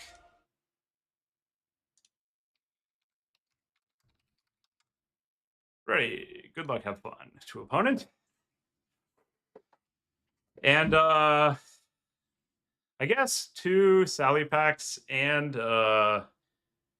Feral are pretty greedy because oh well. Let's see. It's hard to protect them against Slanesh. But the first one is just a bait Sally pack, so the second one will do the real damage. All part of the plan. I have a little bit of FOMO for not bringing Croak, if I'm being perfectly honest. We gotta. I think I already know the answer. They just need to make his first ability have a little less wind up, and he'll work. Because I tried him a bunch before as a lizard main, and it just like never was remotely close to working. So whatever they just did, like a 50 gold buff, isn't cutting it as much as I wish. Whereas the stuff we're bringing is kind of in the realm of interesting, and we want to try it. Especially the Sacred Crocs. I haven't gotten a chance to play with them too much, and I think they're actually kind of solid now. Like they got a lot of stat buffs. So they should. And the other thing is they provide fear to the skinks, which makes them much less likely to go do like the skink thing and run off. Okay, so here we go. Our Lord. This map is not the best poke map ever, but not the worst. He's gone pretty tall, so I suspect there's an Inkari in there. Maybe some Chosen. So we'll play it pretty tight, I think. 10 towards the top of the map, most likely.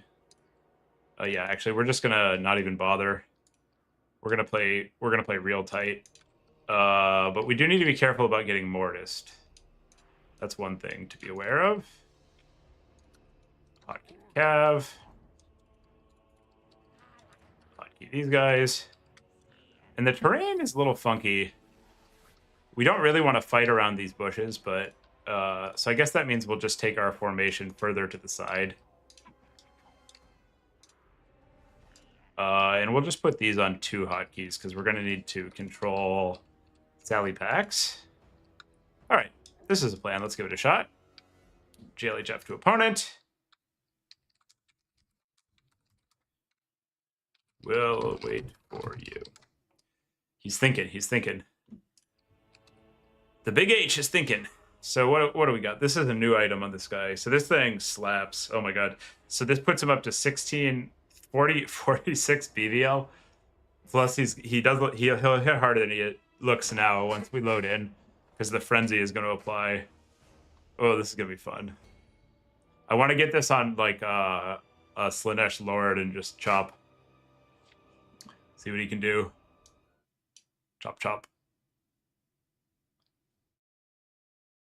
There we go.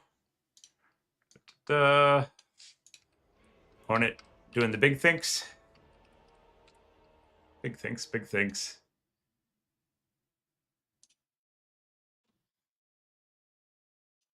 Maybe if we get the right situation, we'll deploy Croak later. It would be cool if they had some other like attack debuffing things, and you could do like when you stack up attack debuffs. That can actually sort of work. There used to be like a Kislev blob strategy that did that against ogres way back in the day, like before IE, and it like kind of sort of worked, but not completely. All right, I think opponent is AFK. Acceptable, acceptable. We'll wait for him. We're not really under any particular rush here. Maybe we can fix our spacing just a tiny bit. We'll get these on the edges and these on the center, and now it's perfect. And to really optimize that time to the point, we'll move these guys up, move slightly out of mortis range. Is there shallow water? Is this?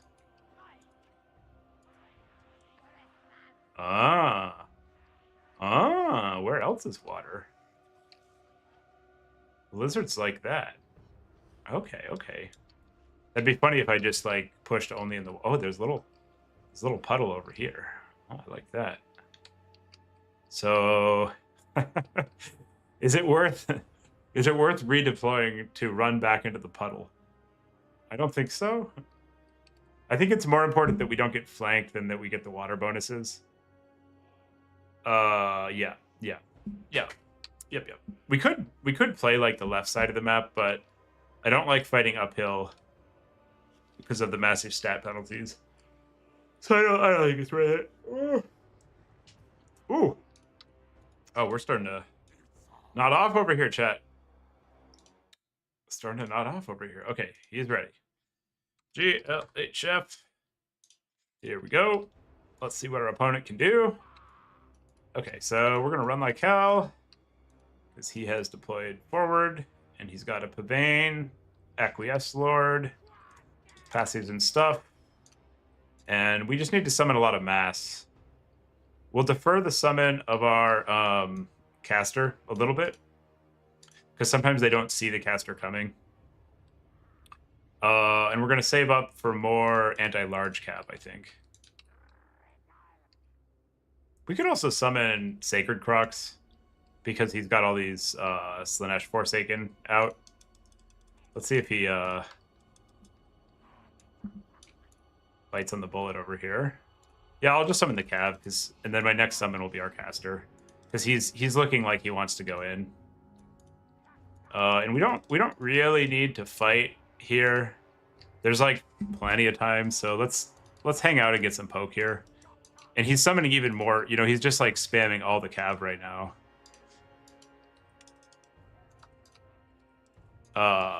He really wants that early engage, you can tell. But we just don't have to take it. With his Cav all the way over there, though, if he wants to fight over here, I think I actually will give him the fight. They'll get in, but we'll get pretty good value on his front line before he's able to support them with Cav. So I'm going. And then if he pulls back, we just take the point and then back off. Because at this point, like, all we really want is more Cav. Okay, so he doesn't want that smoke. Now we can. Oh, can we get the glorious puddle combat, everybody? This guy's playing like Ent or like a void type. There's certain like signature moves, and the spawn flank is like very much like those folks. There's not that many players who will go for a spawn flank. I also don't think it's a good move. So it's got that like combination of characteristic and bad. Now we have all the time in the world. Oh, let's see if he's paying attention. He had a little cav blob over there, so we just popped off an overcast flock. And if he keeps committing here, I'm gonna just sandwich these fuckers. Yeah, let's take this fight. I'm waiting to summon my cav for a second. Oh, he flees. Let's see if we can get the charge. These guys are slow, but their charge is faster. Little poison. Okay, we got a piece of them. We got a piece. Okay. That's actually pretty good damage. We'll take that. That's a good trade. Put that in the dubs column. It's understating our damage. You can tell because our caster has 351 and our damage value is less than that. Now it's time for the cohort of Sotek, because there's a very large number of Forsaken hanging out over there. This guy's like pretty decent. I wonder, I hadn't seen his name in a lot of events, but he's positioning pretty well in the pre-engage fight. Like, you know, backing off there. It's not like elite play because he's getting these like little advantages on him. But it's definitely strong. Slaanesh, we don't want them to get too far ahead. So we're basically waiting till we have like our strong comp units out, and then we're gonna fight. We're just getting more mass and more counters to what he has out in play. And with those cavalry out of position, I'm inclined to go catch these Forsaken and just like slide over this way. We do really want to get some points so we don't like accidentally get driven off of this far point and taken out. Oh, this is a bold ass dive. Holy shit. Okay. Sure. Yeah, we'll take that. Charge there, run back here. Yeah, that's fine. We like those trades.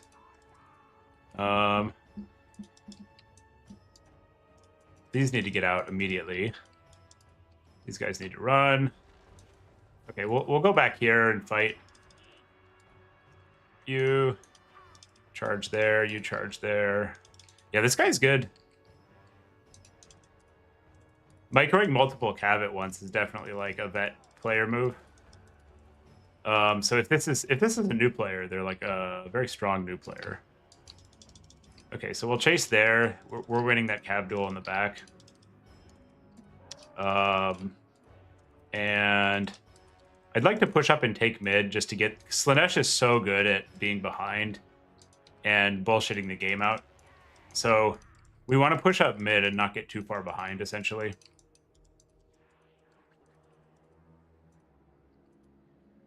Lol. We'll see if he... He's been playing this dive exceptionally well. Yeah. Okay, he had a brief lapse there. That's fine. This is not like an elite player, I think, but they're good. I wonder if this, like, if they have a different handle, or if I'm gonna ask them after the game. I'm impressed with their play for sure. Okay, so our priority is these guys. They're very dangerous.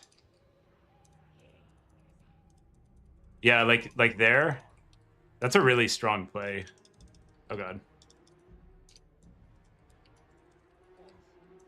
Where he's getting a bad engage. So he backs up and switches out to a good engage while also microing some other units. Is like textbook strong play. We'll get a big flock off. And then he picks off like an expensive unit effectively and starts microing cav on the other flank. This guy's good. He knows how to play. I wonder who this is. Maybe just one thing that's been kind of cool lately is that like random tournament players are, I think, some of the best that they've been in the Total War series. So it could just be some guy who like has been practicing.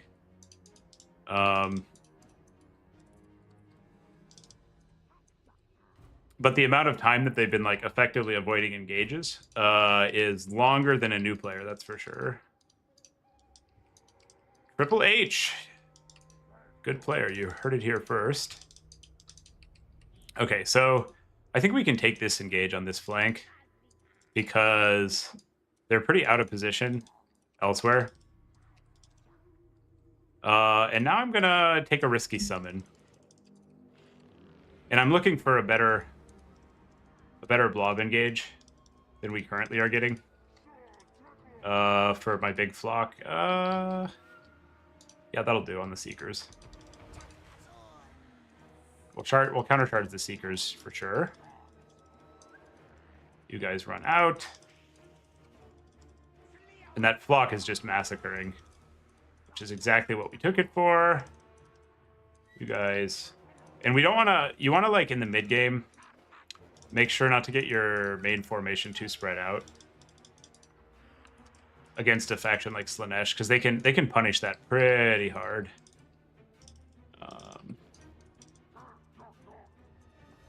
He wants to fly over, that's fine. So you're like kind of still trying to maintain a box. So you see how like he runs there, and the natural instinct is to chase, but we're actually supposed to reform and like keep a pocket around our shooting.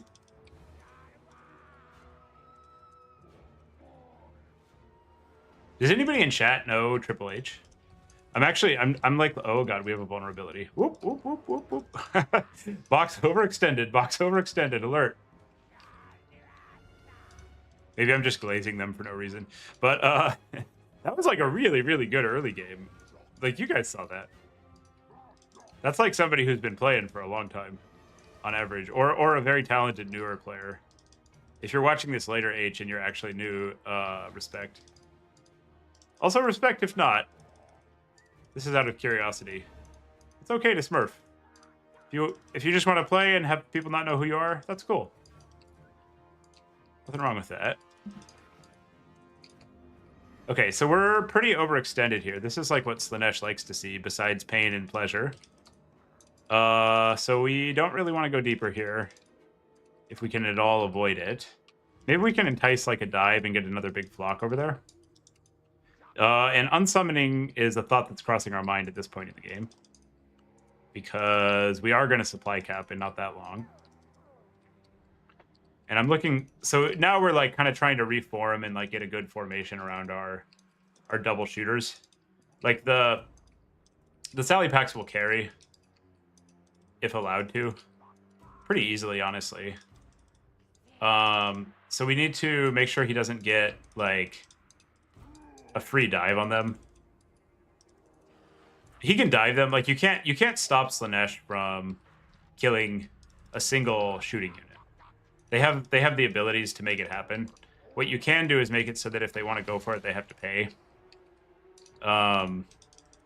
which is generally going to be our objective.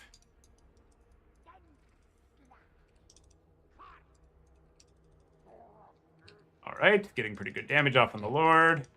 We'll try to get the ankle shanker in on his Lord if we can. You dive on the Forsaken. You run back. All right, it's time for the T-Rex. Let's get him in there. The big boy. And he's getting pretty good value here from the woods, I think, which is a little bit unfortunate, but I don't know how we're supposed to prevent that, so I'll allow it. Oh, get in there. Get in there, baby. Oh, hit him in the ankles. Hit him in the ankles with the little axe thing. Yeah, yeah.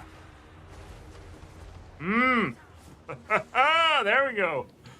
Woo. All right, that was a tough game. That's a really tough game. He's real dead now. It's Void Lulls. Yeah, no, I mean, actually, that spawn flank is definitely a Void Lulls move. But if that's Void, he's pretty washed. I think it's just a guy who's been practicing a lot. Although, man, it'd be fun to have Void back. I miss Void, sort of. Round 4. If Void just didn't complain and cheat, it would be so great to have them in the community. But those two things are pretty big detractors, being a cheaty Salt Lord.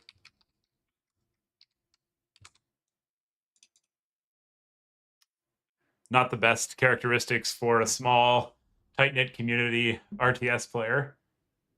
Flagrant cheating and yelling at everyone. Entitlement. The Crocs did okay. The Flockcaster really just won us the game. AI needs to spread out a little more around those. Just giving us like very, very juicy flocks on the regular.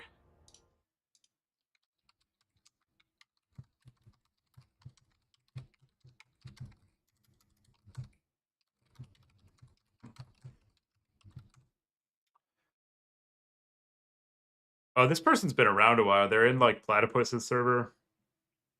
Elfbot. A rogue AI. Maybe they're like a Warhammer 2 player. I just haven't seen them. They've been in Turin server for a pretty long time. Since 2023. Yeah, I think it's just like a random player who's got some RTS chops. Yeah, impressive. Good play. You love to see it. Yeah. That's why. Somebody just gave their handle to Void, and it's early in Russia, so they're tired. I think it's just somebody who's good at the game. There were like a lot of lapses, but their overall fight strategy and positioning was really good, minus the lapses. Like we just beat them on Flock and Micro there, which is like the amount of time that passed and the amount of mistakes they made in that time is really impressive. There are like very, very few errors in a very long skirmish game. One of the most characteristic things of like a player who's reasonably strong is that they're not just reacting to stuff, they're anticipating a bunch of different pushes on different parts of the map. Like when I went for a sandwich tactic on his cab in my spawn, and I also was counter poking, he was simultaneously reacting to both of those things, which means that they have like high level game sense and the ability to switch back and forth between different areas in the map, which is like a pretty strong RTS player. That's like not something that you do without practice. Not necessarily at this game, but like the multitasking and game sense is like a high level player characteristic, which is pretty rare to see from someone you don't recognize because the community is so small. Like I didn't have any DMs with him. But there's also people who just come from like StarCraft or Brood War or something and are just like phenomenal at RTSs, and they're figuring out this one.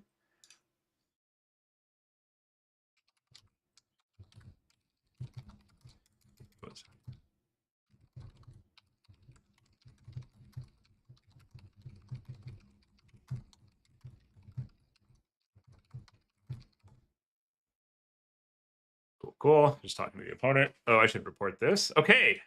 So I believe we are now a lock for top 4 chat. Still alive to win all the marbles.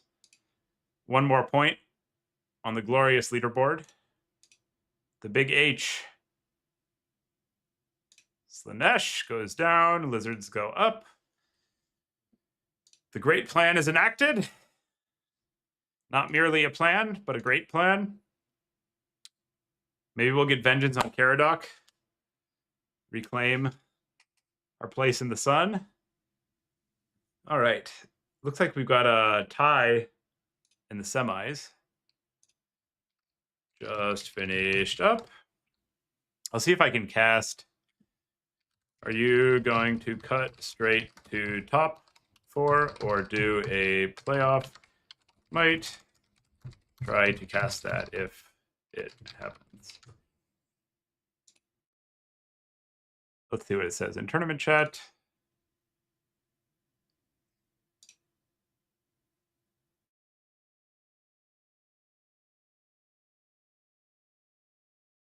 I see. So Big H had the tiebreak win. So they go through.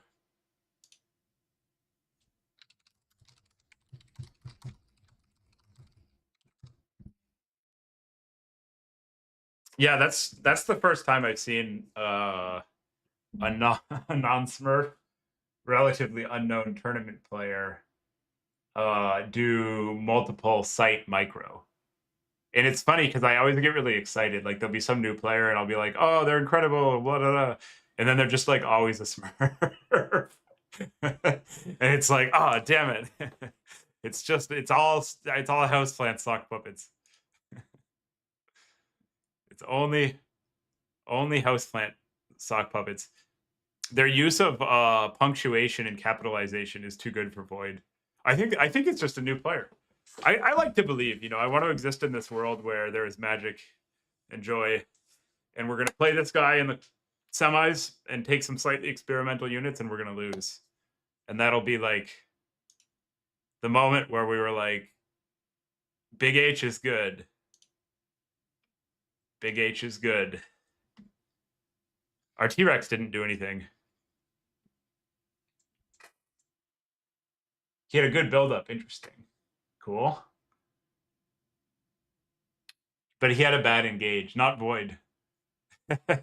Stupid Void just always engages cleanly.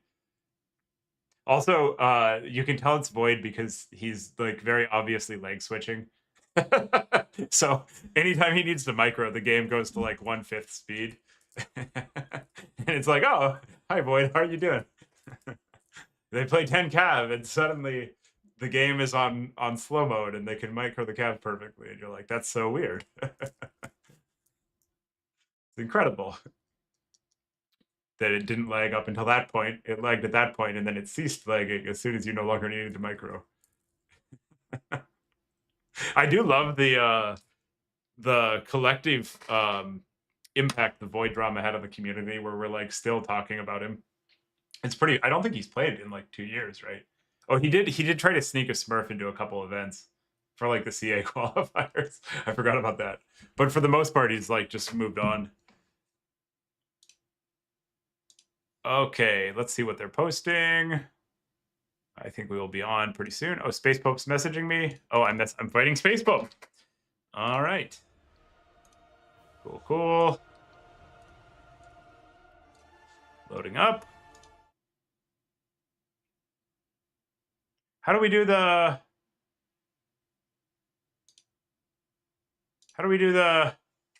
tie breaks or the semis? What factions do we have?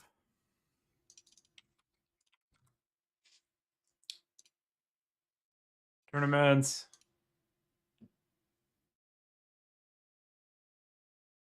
Base Pope. Top 4. So I'm the first ban. I wasn't totally clear on how the semis work, because he said if there is still a tie, the winner of the semi played. Both the semis and finals will be BO1 with your pre-selected faction. But what is my pre-selected faction? I don't understand. Oh.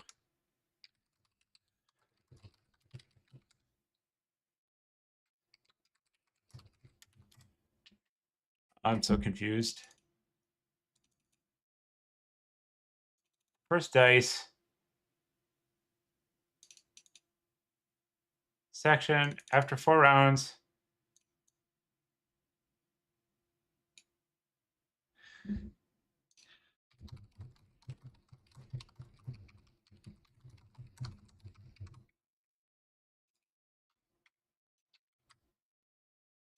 I just don't understand.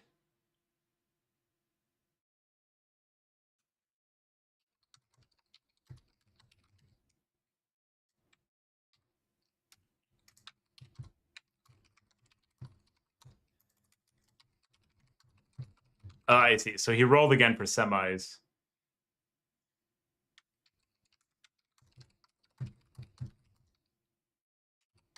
Okay.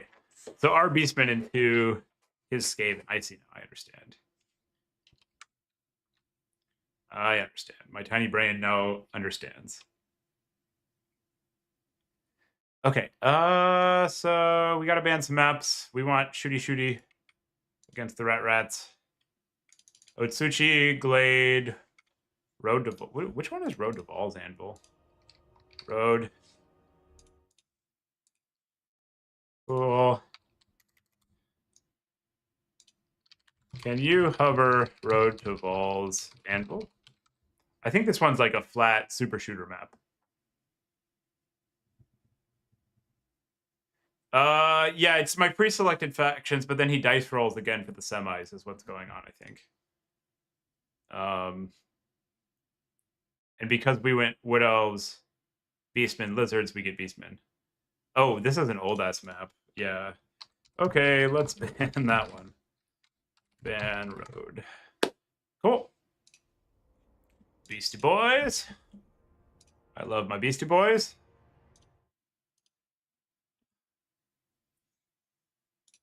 And I don't know. I don't know entirely what we want against Skaven, to be honest, guys. Malagor's got some play. We could try Kazrak. The Chariot's pretty good at diving, and he's like pretty thick. Dark Mail is like an interesting item. Yeah, we could try Kazrak, sure. Give it a shot. Why not? Okay, playing Glade. So this is a good build-up map, but it's also a pretty weak attacking map. Like, he has very good defensive play on this map, which is just something that we need to be cognizant of. I like Chariots against the rats. I don't think we have any aquatic units. That would be weird. And I kind of like just regular Ungor herds. I like just like a fuck ton of infantry against the rats, supported by like a little bit of diving units. Ungor raiders are probably respectable. They're like always fine.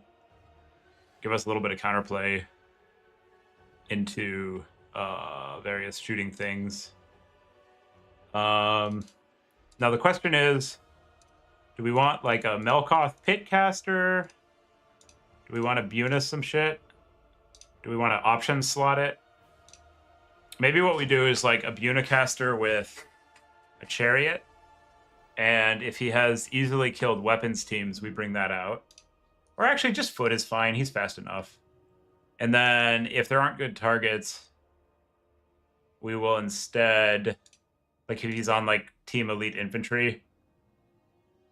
No, this is bad. We're we're getting a little deep there. We do have to be worried about the Gorich blob. The Gorich blob can kind of do some work. We'll take some of those. Maybe one Oinker. We do need a terror source because rat. You could probably do Kalkagard. These guys sort of slap. And we can do a few of these to counter skirmish, I guess. And I might just go cheap on Kazrak. If he kills Kazrak, he kills him. It's fine. Yeah, I don't mind some Archers, Caradoc. I like where your head's at. Unfortunately, there's no 100 cost item for us to have the glorious perfect spend. So I guess we have to take something else. We have to entertain the OCD. I actually like one Pesty a lot against Skaven. Because he can, like, get in there and debuff the whole line. Even if it's not, like, generally the strongest unit, it is situationally pretty applicable here. Is this worth it? This is a pretty short buff. I think the dark mail is really the only one that, like, interests me a lot. This makes him pretty resilient. And also, like, if he Fluncing runes it, we just send it into melee and it gets 45% spell resist, which is pretty attractive. So we can do that, cut this, do that, and then we get a spear. That works. And we do want a certain amount of Senties, because Senties slap. I guess we can cut the Butchers as our terror source in favor of a single Manti that just comes out really late. And then we get a little more capacity, which we like. And we can do that, maybe just the one Chariot. I like to have some axes in case he's, like, balls deep on Gorich. But I guess the Raiders also cover reasonably well. Yeah, let's just do it like this. And then one Pig. The Pig matches up really well against Flayers late. And I think we have the tools to deal with most things they can throw at us. The only thing I have to revisit here is this the burst damage on a single defensive unit is... It's going to be hard for this not to trade even. Tom, I don't know. Let's find out. Do you think we need the good Chariot? Okay, yeah. It's heavier. Yeah, let's take the good Chariot. But no dark mail. We're a miser here on the spend. Sounds good. GLHF, ready. Yeah, let's try this. Could be fine. It's probably fine. We'll just Buna. The thing is, like, it does enough damage that you can just Buna any expensive unit multiple times. Like, if you have to, you hit a Storm Vermin Halb and you'll get enough value. Like, you're not happy about it, you know, but it's fine. I guess we could also take a Flockcaster. That's a little... Yeah, the Flockcaster is a little more versatile. Yeah, we'll do that. Yeah, sure. And then that lets us upgrade something. Maybe one Corn Gore. That'll help against Team Gorich. All right. Yeah, ship it. Looks good. Morgor does do things, I agree. I'm testing it because I want to try it. But it might be terrible. It might be stone terrible. That's like a non-trivial possibility that I won't deny. Yeah. But it could be good. We have a lot of Chariots. We're a little soft on stuff to clear out the Rogers, which is kind of awkward. But we'll just try to charge them with Senties and stuff. I guess the other thing you could do, did they just buff Doom and Darkness? You could try to go for a LD bomb. What does the overcast on this do right now? I don't like it. No thanks. Oh, the thing they did buff actually is the Withering. Oh, I do want to try this. So this is a kit that has some play. This thing got buffed a lot. Oh, but it's still only -8. So it's basically like a Plague of Rust, but it also LD bombs them and costs 1 more WOM, which works pretty well into the rats. Oh, you're right, Gep. You're right. GG no re. Why don't we just... Oh no, it's all fucked. We should just concede on the spot. We have dishonored Greater Glory of RTK by violating the law of perfect spend, and we now must ritually concede because that's the only honorable way out. Okay. Here we go. Here we go. Is it going to work? How much damage is Kazrak going to get? Will he Gorich us? There are so many questions. The thing I'm the most worried about here is that he just goes for like a slinger stat wall. So he goes like max Storm Vermin Halbs, max slingers, and some Night Runners. our build is not the best situated against that, and a little bit of roguers to manage the mass. If he goes more of like a weapons team build, I feel pretty comfortable overrunning it. And he's gone pretty tall. Interesting. So he's definitely not on like a stat build. I kind of want to build up still, but when he's that tall, I doubt that we're in a position where we can't just like take a peeky peek and then back up urgently if justified. And I also want to have more of my concentration over on the left flank so we can like swing around without getting lit up by his static shooting position.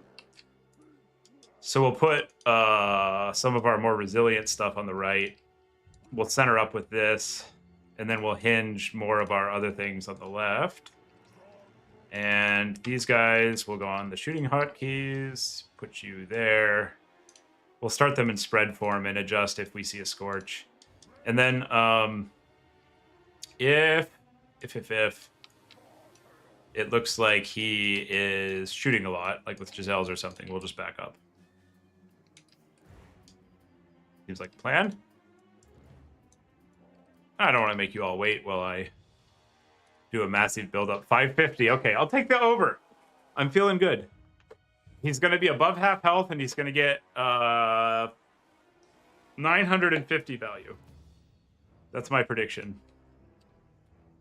Can anybody get closer? We're not on Price is Right rules. We're on closest value. Don't listen. Hippo, tiny brain. Space Pope said Hippo was telling him what to do. So the necessary comment here is don't listen. He probably brought like a bunch of SEs because Hippo hates himself and doesn't think he can win, so he brings SE cheese. Oh, no. Okay. So he's melee build with Doom. What the fuck? 10, 1, 2, 3, 4, 5, 6, 7, 8, 9. So there's at most like a Natty Bubo hiding. So we'll cap. We'll back up. We'll extend a unit that's not expensive to try to triangulate the Natty. And then we'll go in. What's on the Lord? He took Pestilent Breath and Dreaded. Okay. So we're gonna actually back up our archers because he doesn't have any he doesn't have anything other than maybe the one Natty that we're worried about that we need a counterfire. So the archers are actually like our win condition here because we're gonna need to chew through those storm vermin. And I'm not seeing damage on anything. So if he's rocking a Natty, he's being pretty patient with it. I don't really want to fight him. Like on... Oh, he's going... What the fuck? Swords and shields. Okay. You know, those haven't gotten buffed yet. Those are still suck. All right. Well, I guess we'll bring out some chariots. Fuck it. You guys want to see some chariot? I do. Oh, there they are. Oh, Natty fucking Boobo. There he is. Oh, that was patient. Okay. I see you. That was very patient. Holy shit. That was extremely patient. Jesus. He just didn't go for anything else. I respect that. We didn't respect him. We were like, we'll just, we'll walk this one derpy unit out and he'll go in. Okay, so we're going to back up. We don't want him to get too much value poking. We're going to get a few more units, and then we're going to hard push. I think he's got a bunch of like Storm Vermin, Sword and Shield, and Reinforcement. So this is like a matchup thing. We don't want to fight until... So he's got units that match up well against our shit in play. And we don't really want to fight until he brings out some more units that don't match up well, so that we can get good value on our stuff. So what we're going to do is slow push this side, and then we're going to summon probably another chariot. We do want to get our caster out, actually, so let's do that. And we'll push the Natty now. He doesn't have much mass, so we will actually outshoot the Bubo with caster and a bunch of raiders. So this affords us the ability to like. I also think. I don't think Stormvermin and Halbs actually outtrade the Vestigors. Yeah, so we'll just go. This is not great to have a fight by his spawn. If we could have avoided it, but the problem with Natty is we're either like hard build up for a very, very long time, or we take the spawn fight. Oh, he's getting very good damage on our Lord. That's awkward. Okay, so chariots go in. You guys try to take out the scary thing first. You fight there, you fight there. Oh god. I thought it was obstructed, but it's not obstructed. Okay, so it's just tearing up Kazrik. Max is going to be right. I'm going to be wrong. Let's not clump into Dreaded if we can avoid it. You guys, YOLO into that. You guys go in there. It's actually looking a little dire. He's not presenting a good target, so I'm going to actually overcast this here. And then Kazrak will come in. And this is going to go plow through those on its way to the targets. These guys need to run away so they don't get picked off. You can go fight there. Sentis come in. I really need to do something about the bubs. You guys are going to try to get an in. You go through. You go through that way. Spears go fight over there. You guys go prevent your master from getting surrounded. You dive. Can't punch a hole in that one.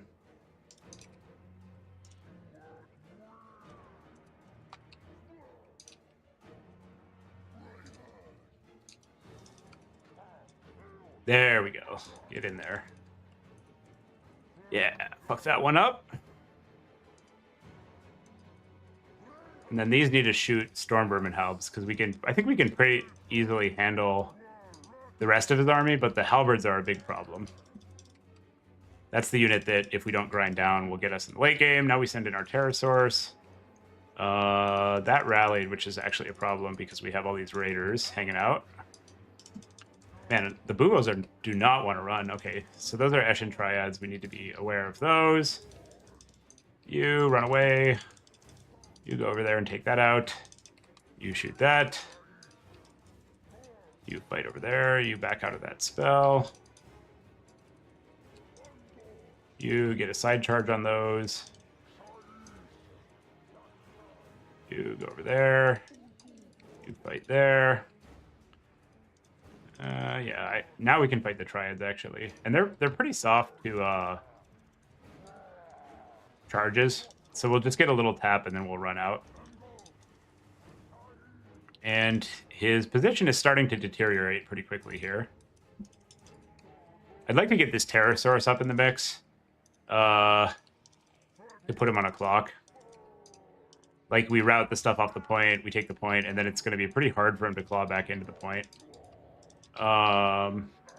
But I needed to apply a little bit of pressure to this thingy so it couldn't... we need to be careful because his spells are really good at clearing these. You get out of there. More stuff to fight the Halbs. Come in. You charge there. You charge there. You guys turn around and shoot. Turn around and shoot. Fight there. And I'm interested in getting a big flock off somewhere in here. Oh, shit. Flip. Okay, you go for the Lord so that we can tell Max he was wrong. Not because the Lord is the correct target, but because we wish to assert our intellectual dominance. Which is the correct thing to do in this situation. Ooh, let's get some... He should have another Dreaded up pretty soon, I think. So that is one thing we need to be a little bit aware of. But it's fine.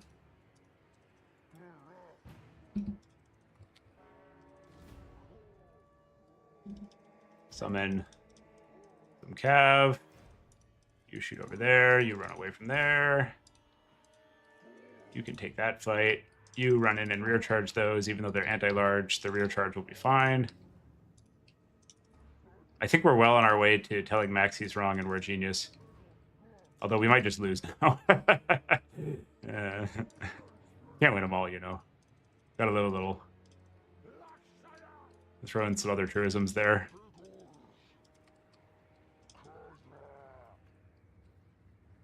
I'm actually gonna flock on this dog because I don't want him to peel for his lord. This is the awkward thing about Eshin triads. They get like kind of countered by stuff that is mobile, where like their job is to kill mobility because they're so damn squishy. Oh god, Natty's back. Natty's back.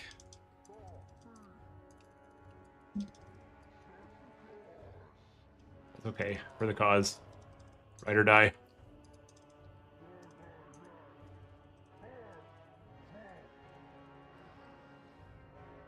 I guess we'll stay on his lord with Kazrak, and then the Terror Causer will go sneeze on the Natty and make them run. And I would rather actually have my lord die and lose the game than lose the bet. So we're just gonna like full send Kazrak into his spawn here because we can. And Max is wrong. Max is wrong. Look at that. Oh yeah.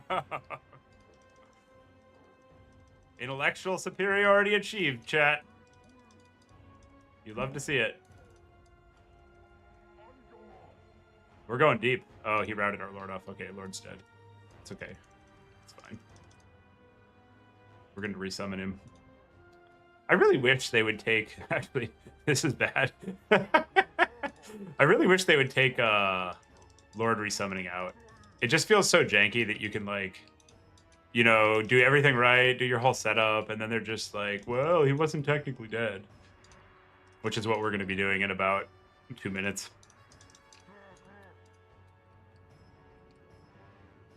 At least I'm not a hypocrite. I don't like it when it's me or somebody else.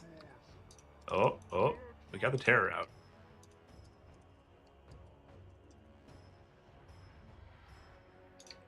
Kazrak did his job, you know. He did his job. It was an honorable death. I think what killed him was he got a mass block on it, and then the triads got in there. Was that what happened? I'm not actually 100% sure. We'll try to finish off his lord with this though. Daddy Kaz is almost back. All according to plan, just how we wrote it up. Oh, nice. He got his last dreaded off, so we need to get out of there. Here he comes. Here he comes.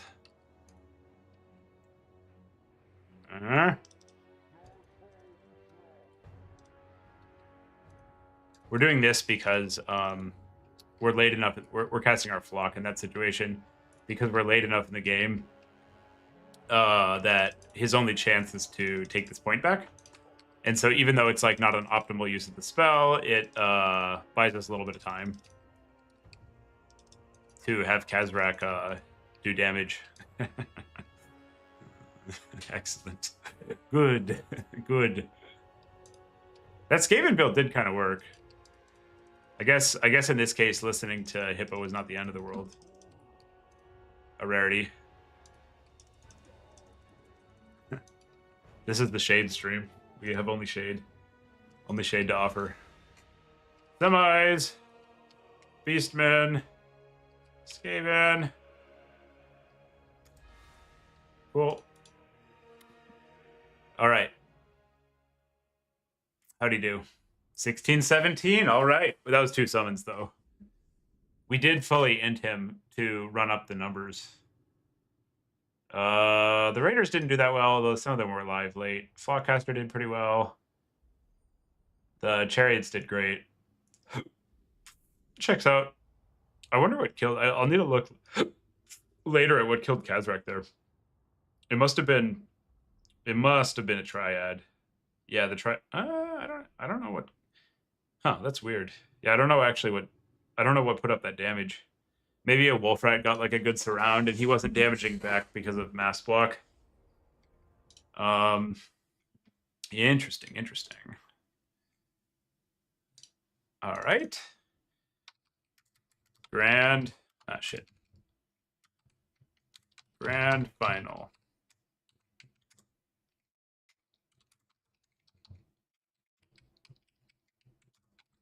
Finals. Save this.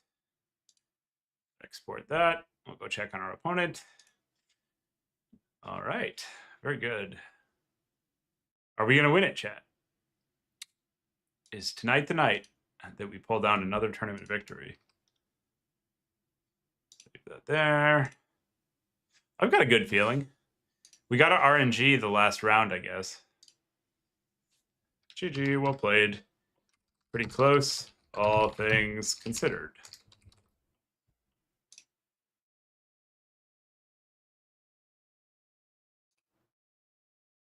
All right. What's going on in the tournament chat? Oh, we need to report our result. Own goal 1, Space Pope 0. The Beastie Boys win again. Love me some cows. Chaos Dwarves, Greenskins.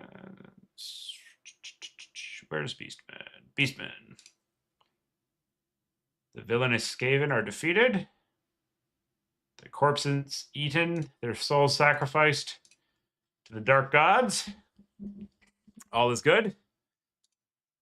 And we got winner of Big H Caradoc in the finals.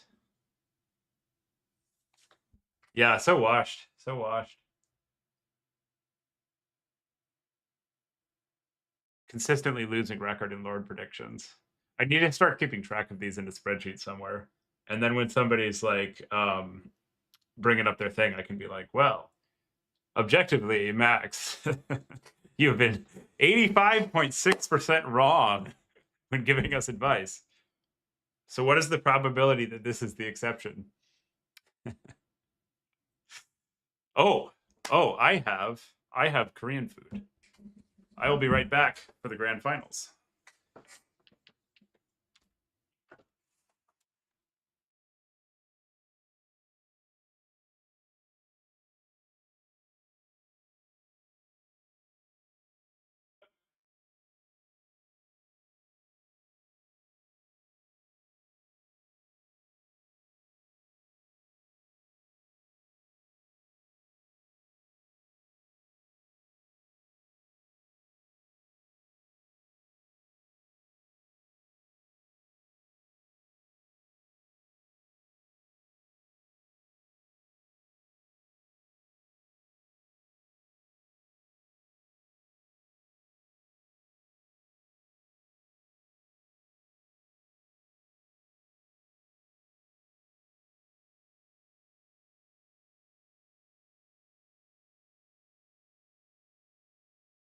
Right.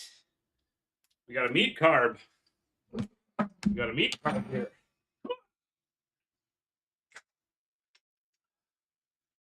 Oh, okay. Yeah. Battle time. Okay. I have a little food. It's like a Korean fusion place near us that has pretty good bulgogi burritos. Looks like I got, I'm not sure. I told the wife to get me something with chicken. I don't know if any of Team Korea is here. Somebody tell me. Somebody tell me what this is. Ah, yes.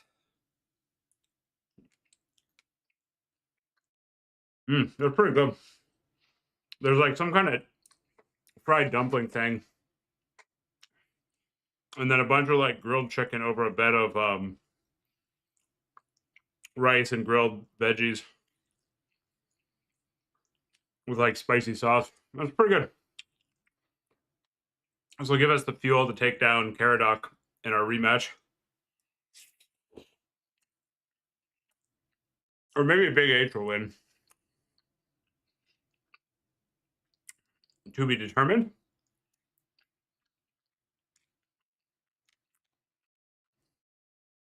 I don't understand how Caradoc plays in these from Russia. Like, it's 6 a.m. Maybe he, like, has a night job. That's a lot of nighttime Total War.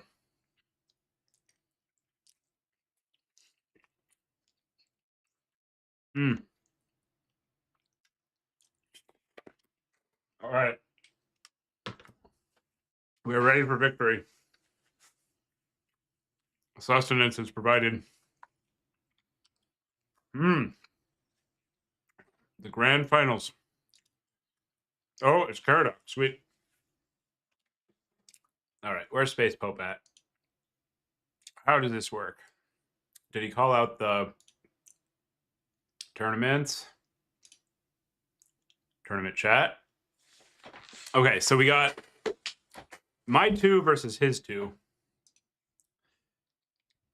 Hey, Beastmen. And he's player 1. Looks like you are P1. So we got the Beasties versus Greenskins. That's a classic.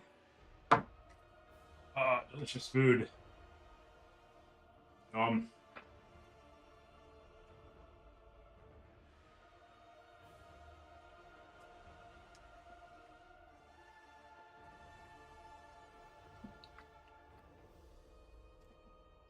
Caradoc bans Norse can rise. So we can have Dried Floodplain or Dunes of Cain. Interesting. Let's play Dried Floodplain. Beastmen.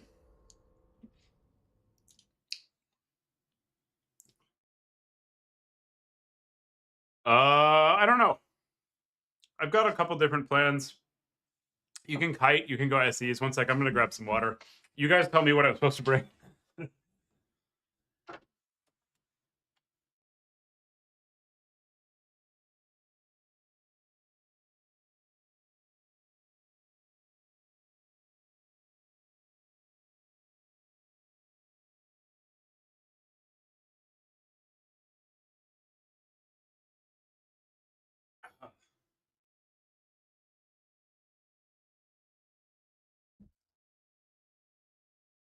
Okay. Okay, here we go. Oh, yeah, I thought you were responding to that. That's funny. Yeah, that's actually what we're playing. Oh, yep. Wife is like, close the damn door, babe. She's hanging out. There's like I'm on the top floor of our house, and there's like like an 18-foot ceiling back behind this, so everything I say bounces off the wall and like right into her TV room if the door is not shut. Okay. We'll do cheap ass Doom Ball, reinforcement Gorball in case he's got some SEs, but not starter because it's not an efficient play. Then we'll go some of these to win the cavalry duels. A bunch of these for the late game. Maybe we start a couple. We have to be wary. If we're starting these, we have to be pretty cautious around his the ability to bring the rampage. Caster wise, I like having blob supremacy here, but then again, also Purple Sun is probably just a total beast. So I'll try Purple Sun. They've got a lot of things that this just fucks up. Then we'll get the Gore Herd are more efficient than their stuff on the front line. So I do like having those guys. Max Axes are pretty good because of all their armored cav. Some Sentis are never wrong. We can take like a light kite element. That's fine. And what else? I want some screening, maybe like a little bit of these, some of these. These also can come back on a second wave and be a menace, generally. Yeah, that seems like a plan. No terror is a problem. So perhaps in that sled slot, we bring like a fun of like a Jabberslythe, perhaps. Jabberslythes actually fuck up Cav. So what we could do is like keep it in reinforcements. And then if you bring something it's good against, we pop it out.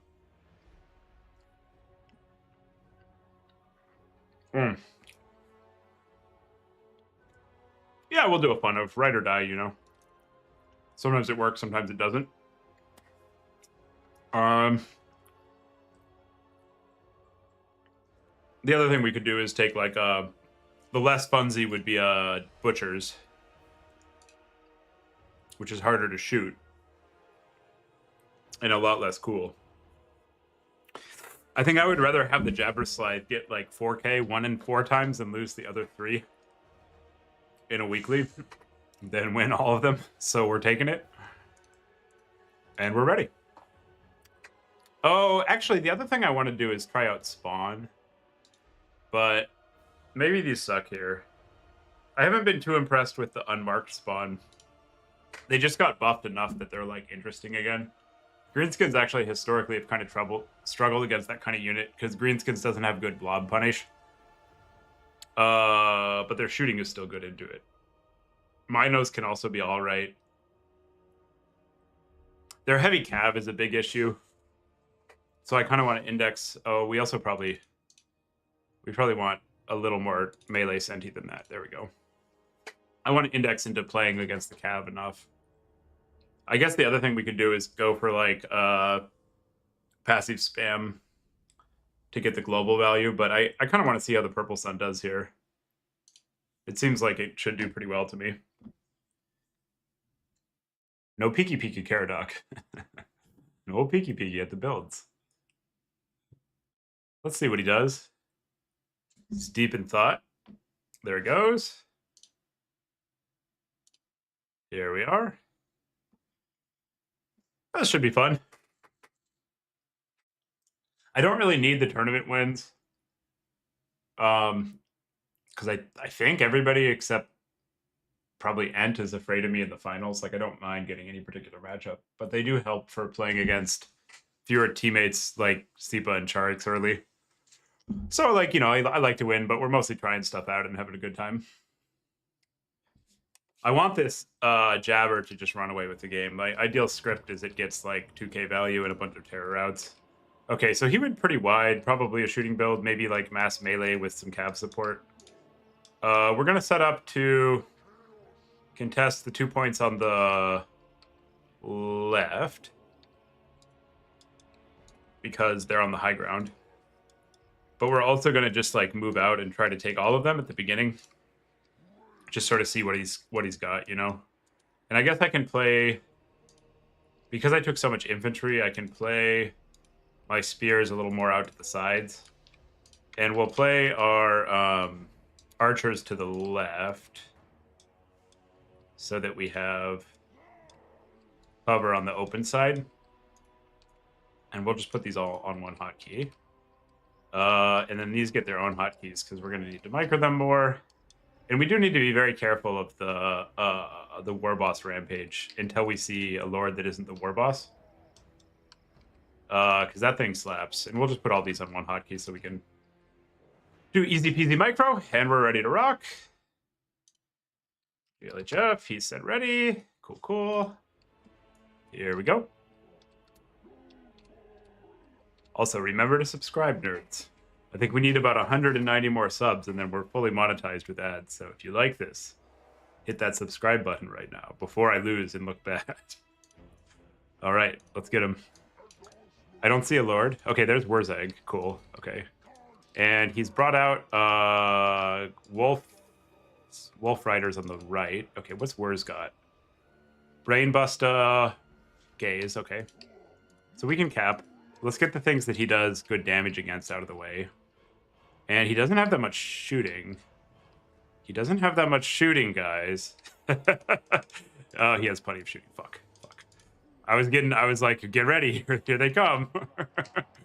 But perhaps not for a minute. We're going to summon... So he's got like a pretty heavy infantry presence. And a bunch of Savage Biggins. We're primarily concerned with the Savage Biggins. He also doesn't have that much cover on that side of the map to prevent these from walking up and shooting. So that's something that we can think about. I'm also very interested in getting an intercept off here. Give him something to think about on both sides. He does outshoot us, so we need to be cognizant of that. We would like a woods fight because of the Beastmen's passives. And I think he has too much shooting for us, plus the net. Man, the net is a dagger for our Jabber Scythe dreams. Oh, he just let us catch him there. Okay, sure. Yeah, we'll take that. We can't go too deep. We gotta back out now. I'm just gonna summon the Jabber. It's extremely poorly positioned here, but you know, cowards can't block warriors, so I want him to come out so we can get an open ground fight. Because I don't really want to like chase him into his spawn and have him get like the perfect engage. And we're gonna try to incapacitate enough of his range. Oh, we do need to get the damn caster out, but we're not. The Jabber is never coming out if it doesn't come out now. So we bring it, and then I want to engage pretty soon. So let's go, and I'm going to engage the flank to try to get an overload on the right before we send in the other stuff. And we have a pretty good overloading setup. Because we have our Lord and the Jabber.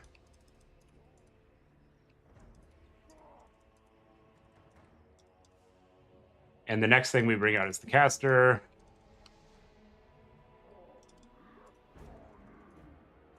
And then we'll get the Jabber in the blob. And you guys can go shoot that. Caster needs to go on a hotkey. Maybe we can route the Swamp Things. Oh, he's got the Ragnarok. He's so fucking ready. He was optimally ready.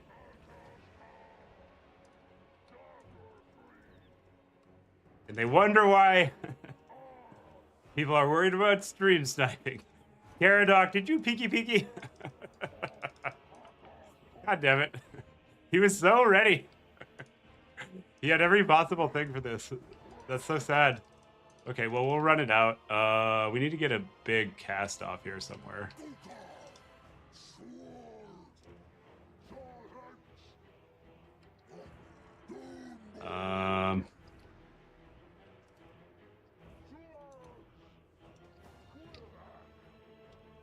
Weirdly, the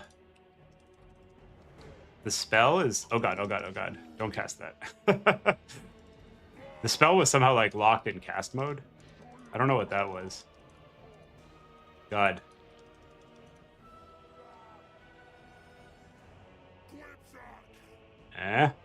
Okay, that'll be good enough. Oops, misclick. Oh well. God, he was so fucking ready.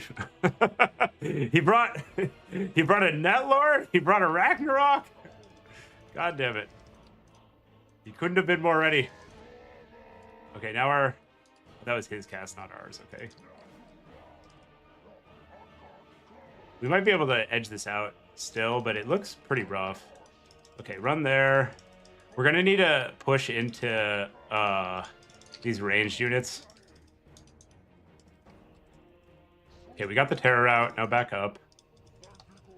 And now it's just like melee cav and corn gores or bust.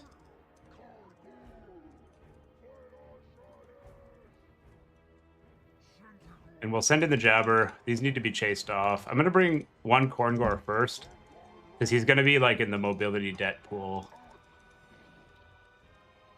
Try to route those off. I can't get in this cone of shooting because he's gonna have his net up.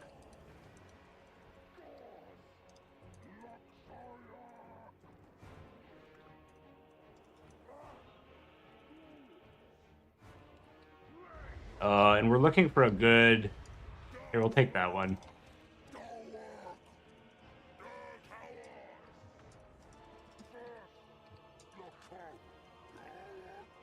We're looking for a good vortex target. And he's summoning a lot of mobility now, so the corn gores are going to be our plan to grind out.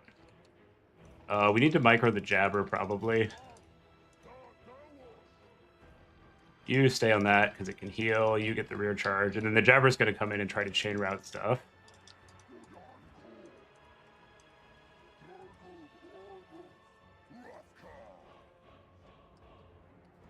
We're having to work for this one, guys. This is not your... oh, God, here comes the jabber. Yes. Yes. Yes.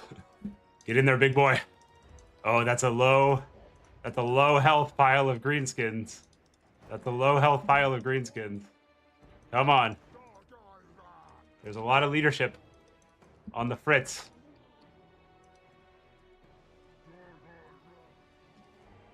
Corn gores, get in there. Jabber, get in there.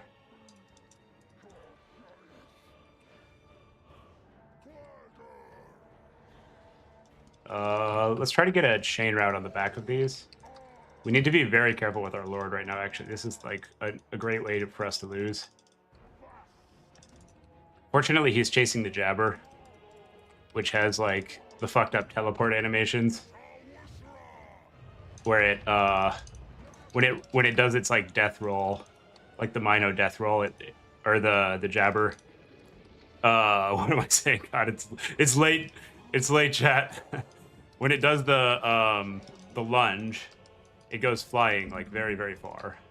And we have one more purple sun worth of WOM. Ooh, this is a close one. The jabber fantasy is not really working out quite as I hoped, but he went pretty balls deep on dealing with the jabber, and it still managed to do some stuff. And while that was going on, the rest of our army was able to kind of claw back in against him. Let's just see if we can get the route on this. Good shit, good shit. I probably should have summoned a... Well, actually, the ordering of events was I summoned the jabber and then the Gorbel came out. So... I gotta ask Caradoc. I was joking about the stream sniping. I'm sure he's not stream sniping. But man, I gotta ask him why he took all those. I was like, God, this build is so ready for me. He probably knew that I couldn't stay away from the siren call of the big fat cool unit. How did it do though? Purple Sun was pretty good. I got 432 damage, team. It got 432 damage. Let's say that it drew a lot of aggro and was disruptive, so therefore it did its job. This the Gorbel would have been a lot better there. Hard to shoot. The Dumbo was pretty sad. Drew a lot of attention and still got good value. What actually won that for us? Our value is like pretty pretty distributed. Nothing was really a standout except for the corn gores. The Raiders did quite well too, actually. Okay, well, that's how we win a tournament. Thanks everybody for watching. It was fun hanging out. I'm gonna see if I can find a Total War streamer here to send you all to. See if anybody's live. Oh, that was a good time. I like these weeknight tournaments. Let me know what you think in the comments and the chat. like if this format's working. I might try some like less meta factions next time. Although I guess we weren't like pure meta here. Lizards is only so-so as it goes. And I still add total war. I'm just finding people. So there's nobody. War Thunder and Total War Warhammer 3. It doesn't look like anybody is streaming Total War. What is Helping Hans doing? Let's go over there and have a look. What is Helping Hans doing?